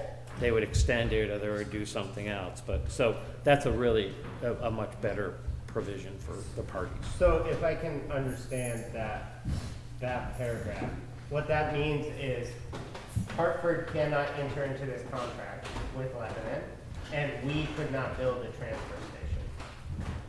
Hartford, if Hartford signs this contract, all of their trash must go to Lebanon. If Hartford decides to not sign this contract, none of their trash can go to Lebanon or any of their businesses go to Lebanon. We could, not that anyone has interest in this, but we could build a transfer station. We could accept waste for there, but we would have to take all of that waste to the Lebanon. Correct. And right now, it's actually, it's the best deal going. It's close. What they charge per ton, I believe, is 85 something. Is cheaper than having it sent all the way to Coventry, Vermont. So what if, for instance, the energy committee comes back to us and the state comes back to us and they said, well, actually turns out everyone's doing a really bad job with composting, and we need to get composting going, and we in Hartland are like, okay, well, we want to facilitate composting, so we're going to set up a site where our residents can bring their composting. Is that a transfer station? Does that No, so if you look on the definition of acceptable waste, I made sure that organics and recyclables are not part of this. Just so we could have that. We have a facility in North Hartland already. You answered most of my question, but I'm still trying to make sure I understand. Do we know today the profile of the Hartland users that use the facility? We do not. And then Tom, the last page, signature page, B, it says the signing of this agreement by the town acknowledges the town's responsibility for the town's share of closure costs. Closure costs are I know part. what closure costs are. Right, but But not all of us do. Sorry. okay, so when you close a landfill, there's all types. It's very, very expensive to do it, and so what this says is that it's on the bag price. The fees associated with what they charge goes to a contingency fund for closure, similar to your discussion on energy, really, is what you're trying to do, is set up a contingency. And so, yes, but that's been building up, and so, but they're just reminding the town, if it exceeds what it is, the town may be liable, and that dates back before the 2000 agreement. So shouldn't they have the closure costs already in escrow somewhere? They do. It's just if they find something nasty and they're higher than they anticipated. So they're required by New Hampshire law and Vermont law to be working towards a certain amount. And my understanding is they have that in escrow. Yeah, they must by Yeah. now. So accepting this agreement doesn't change our relationship with the Hartford, It does not. yeah. No. It just broadens the options for, There's a couple of changes, but the big change is you're not gonna go and get a sticker, a ticket. It's all digital. It's really the big. Sarah's got a Wait, question. Can I just start to address Phil's question? So I was actually very oddly, before this draft agenda got circulated to us, contacted by two residents independently about getting access to the Lebanon landfill. And specifically, both of these households said to me, we really need to have a waste disposal option for the lower income people in town. Because these people I know both of them, they drive their waste when it accumulates to whatever level they're uncomfortable with, they drive it over to Lebanon. And not to Hartford. Correct. Well, we have a lower income, Able Waste is not expensive. No, but this is even much cheaper, like more than half. Well, you gotta get it there too. Yeah. So, okay, Sarah. So anyway, I would argue that because at 56 cents a mile, a round trip. Everyone and has different depreciation and then you look at the schedules, carbon footprint of all that. Yeah. It's a fairly expensive option. Yeah, Sarah. Yeah, may I ask a question? Curtis said something related to this, but I didn't quite hear the entire conversation. You're talking about a landfill in New Hampshire. So my question is, does New Hampshire have laws like Vermont to divert foodstuffs from trash? They don't have what we have here. But they do have a diversion program and they have a requirement. My only pet peeve about the city of Lebanon, and if you read, there was an article recently in the Valley News about organics and organic disposal. And they basically said they don't really have to be very fussy in their composting thing because all they're doing is using it as daily cover on the top of the landfill. So it's really, really dirty organics. There's no attempt whatsoever. Yeah, so anybody who brings food scraps there, you're just. It's not getting just getting sprinkled on top compost. of Yeah. trash. It's being thrown in a pile and then it gets thrown, so. So the food scrap organics are not put in the landfill, is that what you're saying? They are what they call used as daily cover. Can I turn my head? Yeah, of course. And so, no, that's right, I didn't turn my back. So what they basically do is they use it as a soil amendment, so then they put grass. Well, in many ways, then there's enough oxygen that it probably decomposes completely as opposed to. That, yes, but the problem is it's full of plastic bags, straws, et cetera, it's very contaminated. Where in Vermont, we work really hard to have people self-police to try to give us the cleanest product that we can. Plus, is that where food, which has so much energy that's gone into it, should that go into a landfill, whether it's in the landfill or on the landfill, it should be going back into our soil? If it goes into the landfill, it will release methane. I know. Because it's anaerobic. Right. Yes, If it's I know. on the surface, it would probably be broken down aerobically But it's not a and then good it'll use. just release CO2 and water. It's still not a good But, use. I just think, if you look at that graph of where greenhouse gas is coming from, that top line is waste management. And I know, and it's very small. it's very small, but it is still, It's still there, yes. Gordon. Tom. Yes. Tom, the section about the town's responsibility, number 3 there, I don't What understand. page you on, Gordon, please? On page 6. Town's responsibility, it says by no later than March 2 of each year, the town shall provide this to the Yeah. city, a summary of the tonnage of solid waste which was recycled, I think we could do that. But how could you report on reused, composted, or source reduced in the previous calendar year? Someone has to walk around and count So- free piles. We have fabulous people who work for the two solid waste districts, Mary O'Brien and Ham Gillett. And what we've done is we have what we've come up diversion rates, so which is a percentage. You don't know this, we've been doing this for years to Okay, meet so the these are- requirements. So it's just a percentage that we say is diverted. Realistically, it's a number sort of similar to when Sarah was talking earlier about energy numbers. It's really hard sometimes. They get real squishy really, really quick, depending on who you're talking to. Okay, And this yeah. is very similar. It has placated them for a decade. We don't have to worry. We care more about here in Vermont. We try to do it seriously. So that's what we've been doing. They should be giving us a report of Yeah. solid waste that So we. they will be giving us a report on the Okay. amount of solid waste that has been generated in Hartland by those that use the landfill. Okay. But they're not gonna give us a report on recyclables, which is too bad. Phil. Yes, Phil. Tom, I just wanted to clarify, you were asking the select board to sign or not sign this document. And then the only variable within the document is the permit required option. So there's Correct. 2 decisions tonight. Should we be approving this or accepting this?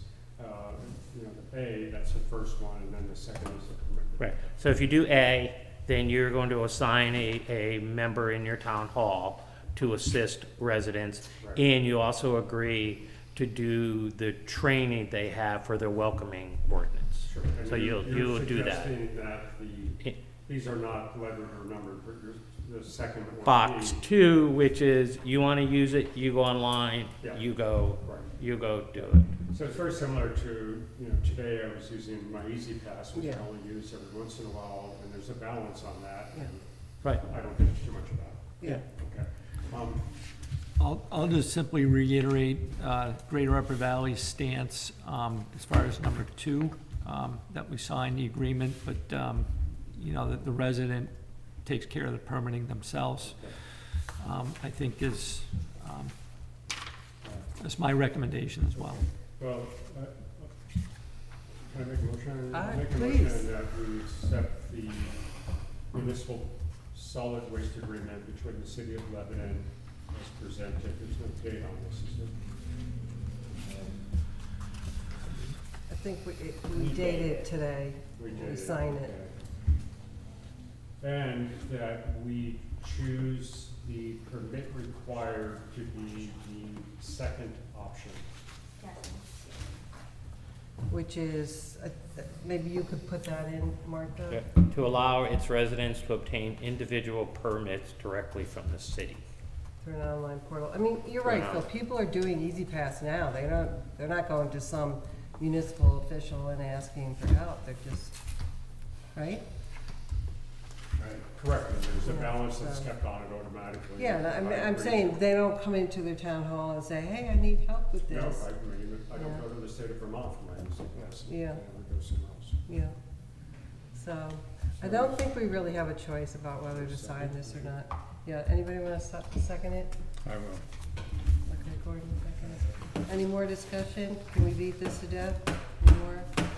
No? Okay. Motion passed, I believe. Everybody's for it.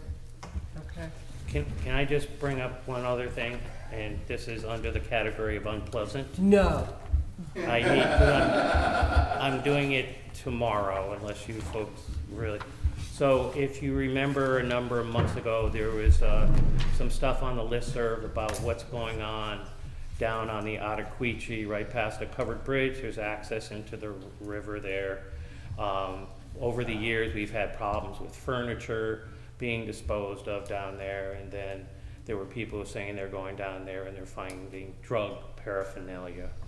I got a call from the constable saying they really want to restrict the access down there. I then also got some angry phone calls about doing that. A backhoe is coming tomorrow to set bollards across that entrance, and I'm probably gonna put up 2 gates. I need to leave it wide enough. I stopped in and already talked to the Meachams about it. They need it wide enough so they can get their forage equipment down in there. I'm going to try to do is on either side of the bollards is basically create almost like a portage type of thing where people can still walk down the road into it, and they could carry a canoe or their thing. This is not going to be pleasant. I bet the person who's going to be running the backhoe how long I think this is going to last. I think somebody's going to break it. Break the bollard? They're gonna go through the gates, I'm afraid, I think. So unless I hear otherwise from the town, we're gonna go forward with this, and then tomorrow night, I'm gonna put something on the listserv saying it is closed. It's still open, people can still use it to go fishing, they wanna go kayaking or whatever, but I know there are people down there that I think bring boats down there. I'm not that familiar with it, but it sounds like there's motorized stuff that goes down there. I also thought about having it, I don't know if you're familiar, is having it lower down in the thing, but again, it will then be hidden and we're gonna have the same problems with trash. And so it's gonna be right up on the road. I'll try to call Bill maybe tomorrow, and if he wanted to look at it, but that's the plan. I wish I didn't have to do it. Is there parking space? Parking is and this is why I gotta talk to the town. Parking is probably gonna be an issue. They're probably gonna have to park up closer to where Curtis lives, or something like that. Or down towards like Gary's or something. There's no parking right there unless we can sort of clear stuff out a little bit. There is one parking spot. There's a little tiny pull off in between the 2 bridges, where there's a access point to the second dam on that side. There's a little tiny pull out and cars parked there, but Well, the point is, that's not the only access to the water. well, it is Hartland. there. It is Hartland. but for the Ottaquechee, and I guess it's noted for its walleye fishing. I'm not a, putting in a canoe there, not fishing. yeah, so. But my point is that there's gonna be it's gonna generate some unhappiness. I really hate doing this, but. Did you resolve it with the Cruder Marshes, Dave? What's gonna happen down on that side? I told her we'd keep an eye on it. So the concern that the Cruder Marshes had is that people are gonna try to be accessing the river from there. It's published in books like Kayaking Vermont that there's a spot you can put in your kayak. There's a put in there. This is a very commonly known thing. And so people are going to go down Everett's. They're going to be like, oh, there's a put in somewhere here. I'm lost. I don't know where I'm going. They're going to go down Everett's. Everett's dead ends into private property. And right before the train tracks is the Cruder Marshes house.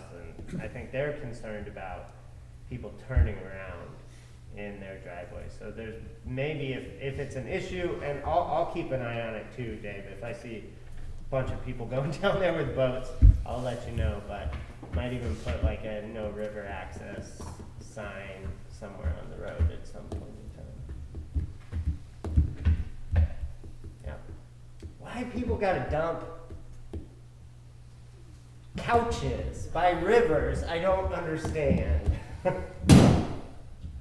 Yeah, I mean, they've been so heavy, we've had to ask the town on a number of occasions to go down there with their equipment, pick the stuff up. Like, this isn't gonna stop people from shooting heroin up down there, right? No, Okay, no. people will still shoot heroin up down there. I see people walk down there, I'm like, okay, I know what your afternoon spent doing, but couches, are you serious? dumping's kind of an issue for us there and several other places. Yeah, Martinsville does the same sort of thing. So, Well, thanks for that uplifting news. just wanted to let you know, misery loves company. So, we are done? Time to Okay. leave? So that's what's gonna happen. Thank you for coming in. Thanks, Tom. Am I mailing it into Lebanon? Am I sending it to Lebanon and to you guys? If you could email it to me and to Mark, that'd be good. Tom, Thank you. I just want you to know that our esteemed town manager was really needling you in your absence. Earlier, Yes. he could have been at my house helping me find the broken water line in my field. No, he was saying that you were napping. Yeah. You feel the bus tracks? Oh, wait, can I say, I'm in here, I'd like to give you help. Thank you, have a good night. You know, I have a little bit of experience in counseling, if you like. Tom, Yeah. okay, let's go back to the agenda. Fiscal year 22 budget update. We're waiting for Martin now. So once again, there, Mr. Kennedy is interrupting things. Damn guy, he thinks it's social hour, he's a little confused between here and work.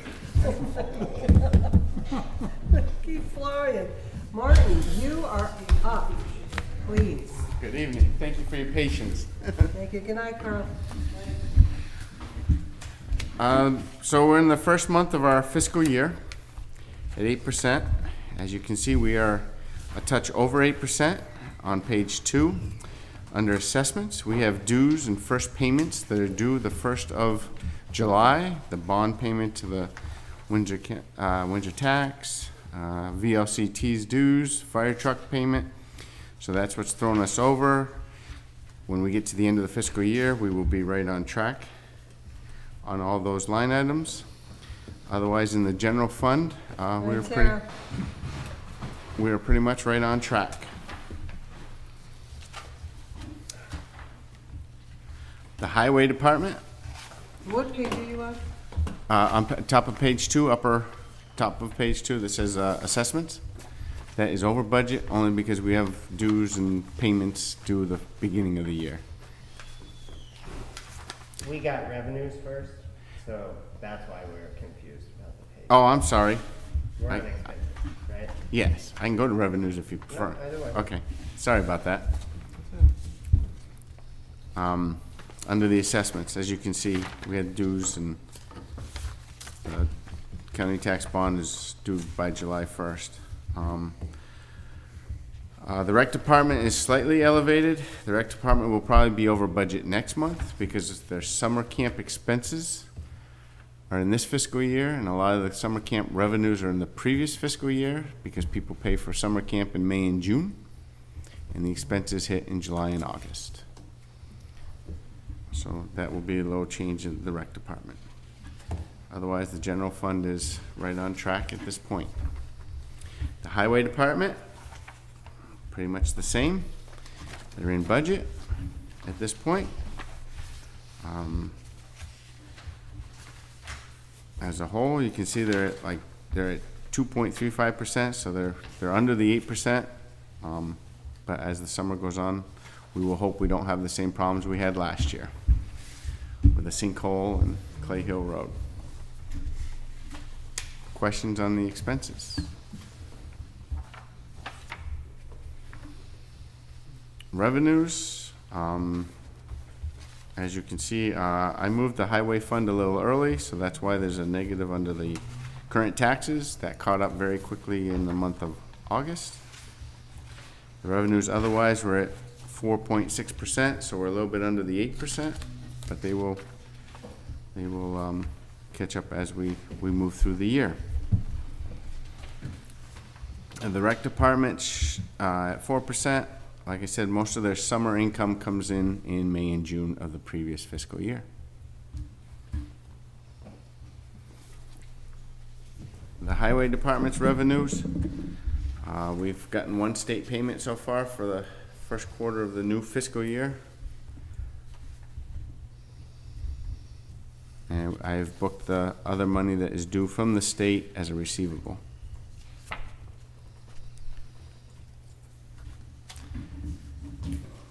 Where was that other, when you said you booked it as? As a receivable. So they owe us 100, we budgeted 157,000, I believe. They paid us 42,000 already.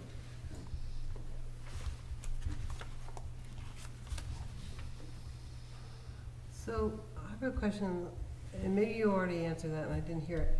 Highway grants and aid project budgeted 15,000 and we haven't gotten it. Are they, what's that? Project hasn't been done yet. So it's a reimbursable grant, so you gotta spend it first before it comes in. Oh, I see. So I Okay. would be hoping that at some point in like October, November, that'll be coming in. I see, okay. You have to show them the invoices and. Yep, so yeah, you spend it and then you send them the invoices, you request reimbursement essentially.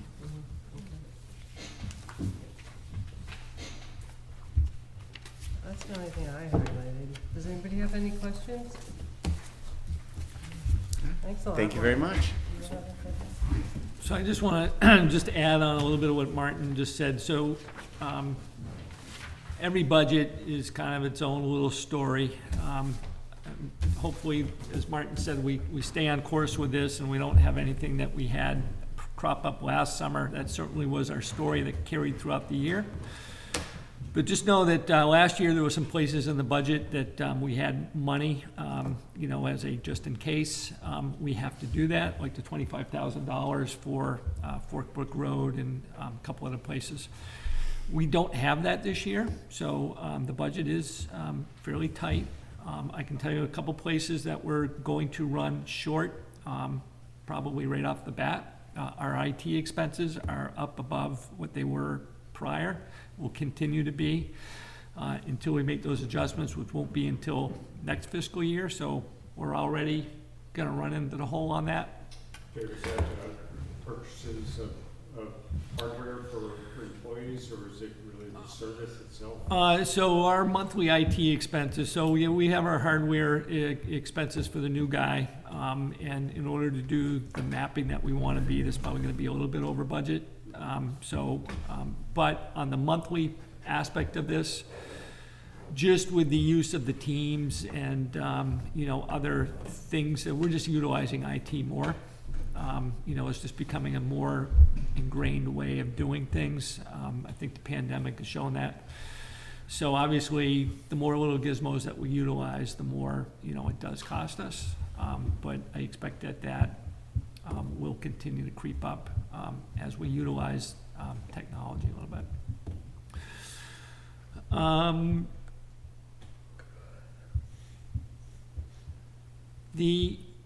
Just a couple other things. Old Home Day, we got really excited because we had already prepaid for the fireworks, and you know, I got carried away with the excitement. But we do need to purchase that this year. We pre-purchase, even though it is a July 1st event, which is in the next fiscal year. We do purchase that around October, November, or at least we give them a down payment. So that will be above and beyond. And we've got a couple of things coming in late that I'm not sure is going to make it to last year's budget. Vermont State Police, we're still waiting on 2 invoices that they owe us. So whether that makes it in or whether we've got to put it into this fiscal year will remain to be seen. However, there are places that we may underspend. Legal expenses is one of them. Interestingly enough, Vermont State Police is also one of them, so that might kind of come out in the wash. And capital improvements, it remains to be seen. Obviously, we talked about the steps not being able to get done, leaves a little bit of space to do some LED work. However, I was supposed to, at least in my mind, be kind of looking towards the floors over the activity center. And I'm not close to that, and with the demand of contractors these days, I'm a little concerned as to whether we'll fit that in this fiscal year. So may allow us to do other things that just happen to materialize and are a little bit easier to pull off. You know, we may get it done. I don't want to say that we won't. Or it'll leave a little bit of space for us that we've underspent. So there's places for us to go over, a little bit of spot for us to go under. But I just wanted to kind of point that out since we just rounded out the first month. Thanks, Dave. Anybody have questions for Dave? On the budget here. Yep. The budget update. And probably we can then move on to the manager's notes. COVID-19 continues to be a real thorn. Just numbers are hovering over 100 at this point. Wait, what numbers are over 100? COVID-19 Cases? cases are over 100 at this point. In the state? What's that? In the state? In the state. Yeah. Yep. However, it's still over 100. You know, we topped out at, you know, the very worst of it at like 250. But certainly when we get into anything over 100, essentially for Vermont, anything over 60, you know, kind of raises my eyebrows. So, That is per day? yep. Yep, shot up to 140 or something there for a day last week or over the weekend. It was down to 114 or 107. Does this count any positive tests? Those are all positive tests. I No, understand. but counts all positive tests, is what I'm trying to say. In the state of Vermont, correct. Whether people are sick or not. Whether they're showing symptoms, correct. Yeah. Yep. So, two things on that note. I am waiting to see, you know, there is a threshold where the CDC guidance comes into play, and the CDC guidance recommends the face masking. If we hit that, I expect that we'll go there as a town. We'll follow that. We'll call it a request. We'll follow that guidance. So keep your eyes open. That may affect select board meetings if we want to wear masks or not. Windsor is still pretty quiet, actually somewhat quiet, but north and south of us are not. So we'll continue to see. Also, I'm thinking very strongly that we were looking at opening the buildings to the public after Labor Day. I'm now thinking that we push that off to Columbus Day anyways. There's some talk out there that, you know, this variant will fizzle out as fast as it came, and therefore come mid-October, we should be back to some normalcy. I personally think as we get into the cooler weather, it's just going to continue to accelerate. So how that goes, I don't know, but those two things I'm keeping an eye on. And that would really affect, you know, any other person or a group that wants to utilize Damon Hall, whether that be for meetings or the bone builders or the karate folks over at the rec center. We'll wait and see. So the bone builders still aren't? Nope. Are they meeting outside? They are, I understand. Eileen, last I spoke to Eileen, she indicated that they were doing this, Sarah Bruce might know, doing this, I think at somebody's house or at some place. I was wondering about our tent, if we could have our tent. We have a tent. I know, but Yep. leave it up. That's what I'm saying. It'll stay up until, you know, Oh, through it is- early it is- fall. I It's didn't up. know. It is up, okay. Yep. So they could meet under that. That would be okay with me. I am still open to outdoor activity, you know, and I've spoken to Highly. So there is an exercise group that is utilizing Foster Meadow Fields. I have spoken to Eileen, but she seems content on the location that they're at. But I must hear from her once a week. You know, I'm getting nervous, I'm watching the governor, you know, what are you doing? And my answer is kind of, we're keeping an eye on it. But I think that we're gonna need to, have to continue to hit the pause. I'm just not, needs to go the other way again. And I'm not sure with fall coming, that's gonna be the case, but we'll wait and see. Three Corners intersection, Dan Peck had to put our meeting off. However, the borings that I've been talking about for the Three Corners intersection, they've done. They did not find any ledge, so that's a good sign. So we continue to inch forward. Wait, no ledge? No How ledge. about concrete? We know that there's concrete Oh, there. you Yep. do know that? Yep. Okay. Underneath, it's underneath Route 5. Pavement anyways. Okay. I can't remember. You can.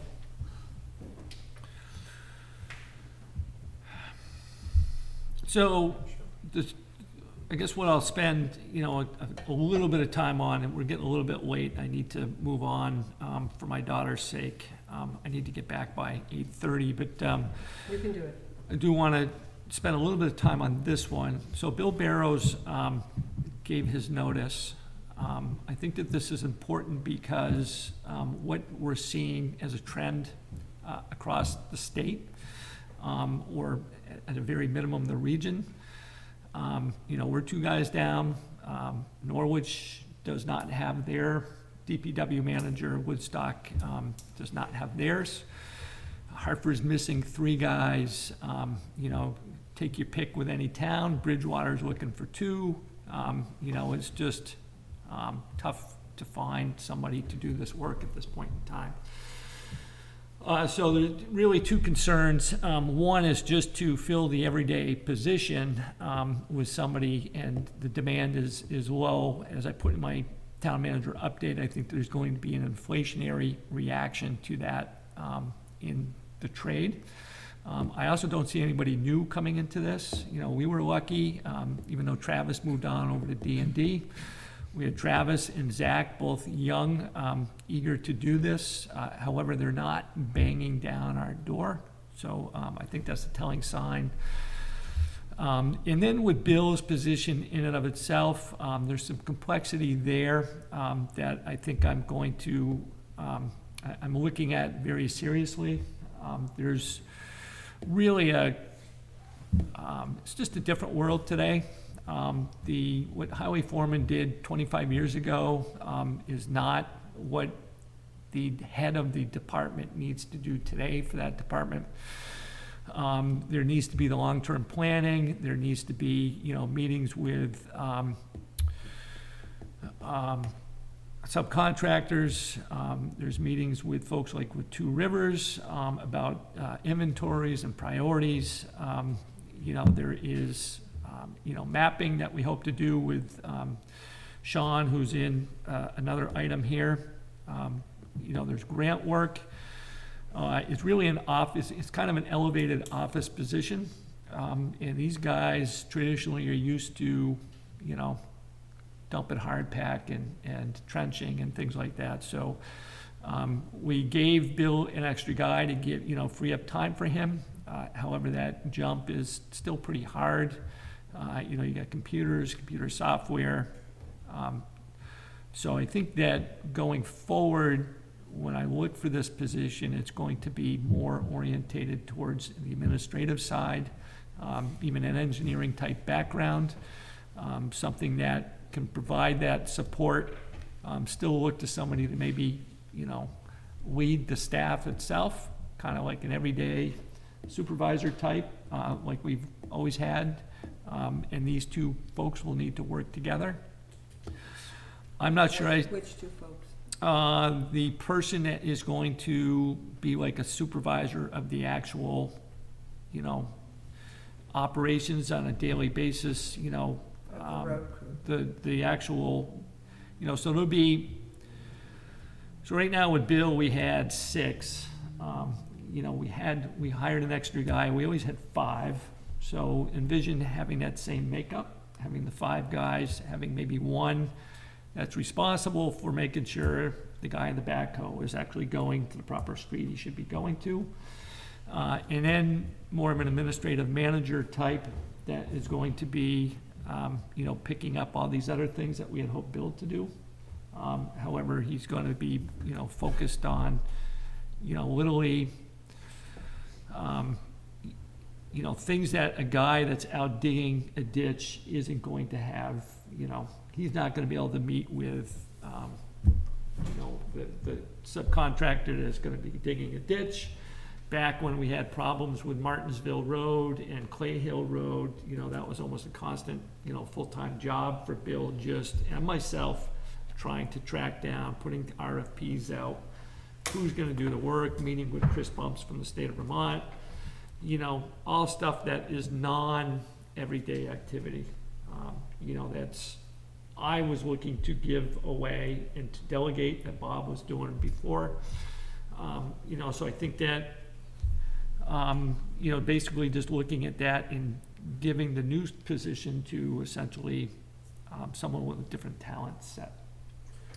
So Dave, Not- I understand what you're saying. Yep. And I also understand that it reflects both the state environmental laws and the state guidelines and best practices and the complexity of contractors and insurance. But it sounds like we would have to change both the job description as well as the salary requirements for the hypothetical position you're talking about today. Yep. So the salary, obviously the salary, you know, would be maybe a little bit more. You know, I think that we would need to make up, you know, obviously, the other position, you know, the everyday supervisory position would be less. I think you end up with, we're still a little bit more than where we were. So I think we've got maybe about 15 grand that we would, you know, Right. be about over. The everyday supervisor would still be an hourly paid employee, and the supervisor would obviously remain an exempt. Yeah, I think so. I haven't fleshed out all the things, but I spent some time speaking with a couple people on this and some other towns that have dabbled in, you know, a makeup such as this. And it seems to work pretty good, particularly these days. You know, again, 25 years ago, I think it was just a different, you know, a different time. So I know that one of the, actually in both Norwich and Woodstock, there was a difficulty, particularly Woodstock, making that jump. Whereas you had a town manager leave, who's really doing a lot of that, and a new one come in that was like, you know, that's your position. And, you know, I think that the new person, or not the new person, the person that was there had difficulties juggling the two. It's a tough, it's tough, so. I'm a little confused. Yep. So we've lost one regular road crew person. Yep. And now we've lost the head of the road crew. Yep. And what you're proposing is to get a new head of the road crew and then another administrative type person? Is that? So we would fill the gap in the road crew. You know, I don't really know, you know, maybe it's somebody new that dabbles with, you know, the other four answer directly to, or it's somebody that's existing. You know, I haven't decided that. So you still end up with 5. We added 1 to make Bill essentially the position I'm trying to fill as a man. Let me put the difference between the two, one being a desk person and one being an operations person. So, Did you say test? desk. Oh, desk. So you think of it this way, you got a desk position and operations. We gave Bill somebody to give him time to essentially be the desk person. At this point, we fill the ranks, which would be 5, and we make the desk person a new person, but it's probably not somebody that we employ now. It would be somebody different with a different background, perhaps. And the desk person would also have the skills to fill in should vacations come around, I don't think so. or, ooh, I don't think you're gonna find it. yeah. I think this person could be a woman. I Yes, agree. person. I mean, I think So, the yeah, other person could be a woman as well. let me just say, How often are shovels actually used these days? let me just say that if someone comes down the pike and is an engineer or a very strong engineering background, and they happen to be able to drive an excavator and a dump truck, well then, obviously, he is at the head of the pack. That person is at the head of it. I am not going to limit myself that this person has to. I'm getting to be like Martha now, I'm confused. So, you're saying a desk person and an operations person. Can we use the word planner? Is the desk person the planner kind of? No, we already got a planner. Sean's our planner. Dave, He would do think of it as a general contractor. As the scheduling, we would sort of say, Martha, you go here today, and Curtis, you go there today. No, that's the other guy. That would be the other That's guy. the other guy. That's what I'm trying to establish. So would the other guy have So it would be like the the, ability yeah. to also? don't think of like a general contractor who goes out and pulls together the jobs, pulls together materials, Sure. and turns around to his head foreman and says, you know, we gotta be over in, you know, Four Corners by Tuesday. And the foreman gets you over to Four Corners on Tuesday. So the head foreman, scheduler, not the P guy, not the planner, the desk guy, are we losing an operational person if we create this scenario? Yeah, a little bit. Bill, obviously in a snowstorm, was out plowing or utilizing the bucket. Yep. Right, but we're talking about, okay. But we also had 5 to begin with. So, you know, obviously, being able to swing and do both is a benefit. However, I'm not entirely sure for the job itself, the person that can plow is the best person to be doing the other stuff.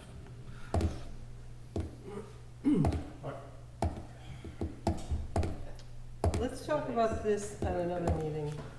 I mean, we need to move on. He's gotta get out of here. Bottom line is if I hire an actual manager type, obviously if he can plow, then he's our guy. I'm not expecting the manager type to. If he, you know, if he is more suitable to be able to conquer our, you know, planning terms, our paving, you know, and dealing with, you know, Pike and, you know, all our other headaches, then we've solved the majority of, you know, what's going wrong here. And if we look to the pool of candidates to the 51% of the population, then we just have widened the scope. of- More than doubled it. Yes. More So- than doubled. My apologies for the use of the word crewman. I didn't see it, I didn't see it. That was Gordon saw it. just crew doesn't seem to work, so crewman, and on it went. Remember. On I went, I didn't think twice. It's all right. But I will just say that we have had females respond to our advertisements. So we are open to male or female. That's bad. Okay. So with every 2 steps backwards, there is a step forward, and that is on the ordinance administration position. We did hire Sean McGranigan, I think an excellent candidate, a newly graduated graduate student from the University of Buffalo in urban planning, has a very strong background in GIS mapping, which is a benefit. Now, the next hardest thing to do is to get him here and find him a place to stay, is a challenge. Does he have a family, or is he one person looking for? He is a one person looking for a place. He has been hired, Yes. formally hired? Yep. Okay, so But we he- can talk about things like that. Right, but he needs a place to live, and as we all know, they're extremely hard to come by. But you'd like him to start in September. If we can get him here, that would be a goal. That would be ideal. Are we talking like home share you want? Need him to start by September? Yes, he's gonna move in with you. When is he available to start? I have told him that the first priority is for him to find a place, and that, you know, it's not contingent on that he has to be here on Labor Day, but I've given him some dates that he needs to touch base with me on, and that he should find a place and get settled before, you know, before he tries to live in his car and be here for Labor Day. So, Kevin O'Toole did come and do title search, so that continues to inch forward. ARPA, we have received our half of our money. County money is supposed to come. And how much is that half? Of the first amount, about 150 grand. I don't have an exact dollar amount, but it's close to a little over 150 grand. I'm not entirely sure whether the county money is coming in a half or full, but we're supposed to receive it within the next month. As we talked about, Curtis, with the efficiency and stuff, some of the finer details we are still waiting on. And lastly, just for good measure, long-term projects that we're looking at still remains to be Queechee Road, the Jennyville Road culvert, ADA access to the rec center, which we're slowly starting to move forward on, we hope. Drainage at both the rec center and Damon Hall. Activity center, roof and floors, in the library HVAC system, as well as the North Hartland School. I would like to be able to shoehorn the Jennyville Road culvert into the ADA funding. And I think that would be excellent if we could knock that off. Wait, say that again? You'd like to shoehorn the Jennyville culvert? Into ARPA, not ADA. Oh, okay, ARPA. Did I say ADA? Yes. It's fine, I heard it. If I had that sandwich, Mary, I told you. wouldn't have gone. I made a few slips tonight, so. Thank you very much, That's it. Dave. I'm sure no one has questions. I would offer a motion for adjournment. Okay, excellent. And, yeah, I think we need a second. Boy, if I need to really avoid a serious issue that you guys need to act on, I know who I'm bringing to speak first. Sarah and Tom, and then I'm gonna hit you with the big vote, just to make sure you guys are toast. Wait, what'd you hit us with? Did you sneak in something I didn't even notice? We're still recording? You have to officially Yeah. adjourn. Yes, we did. He made the motion, I seconded it. You guys can vote on it. You know what? I don't actually think you need a second or a vote for adjournment. Wow. Yeah.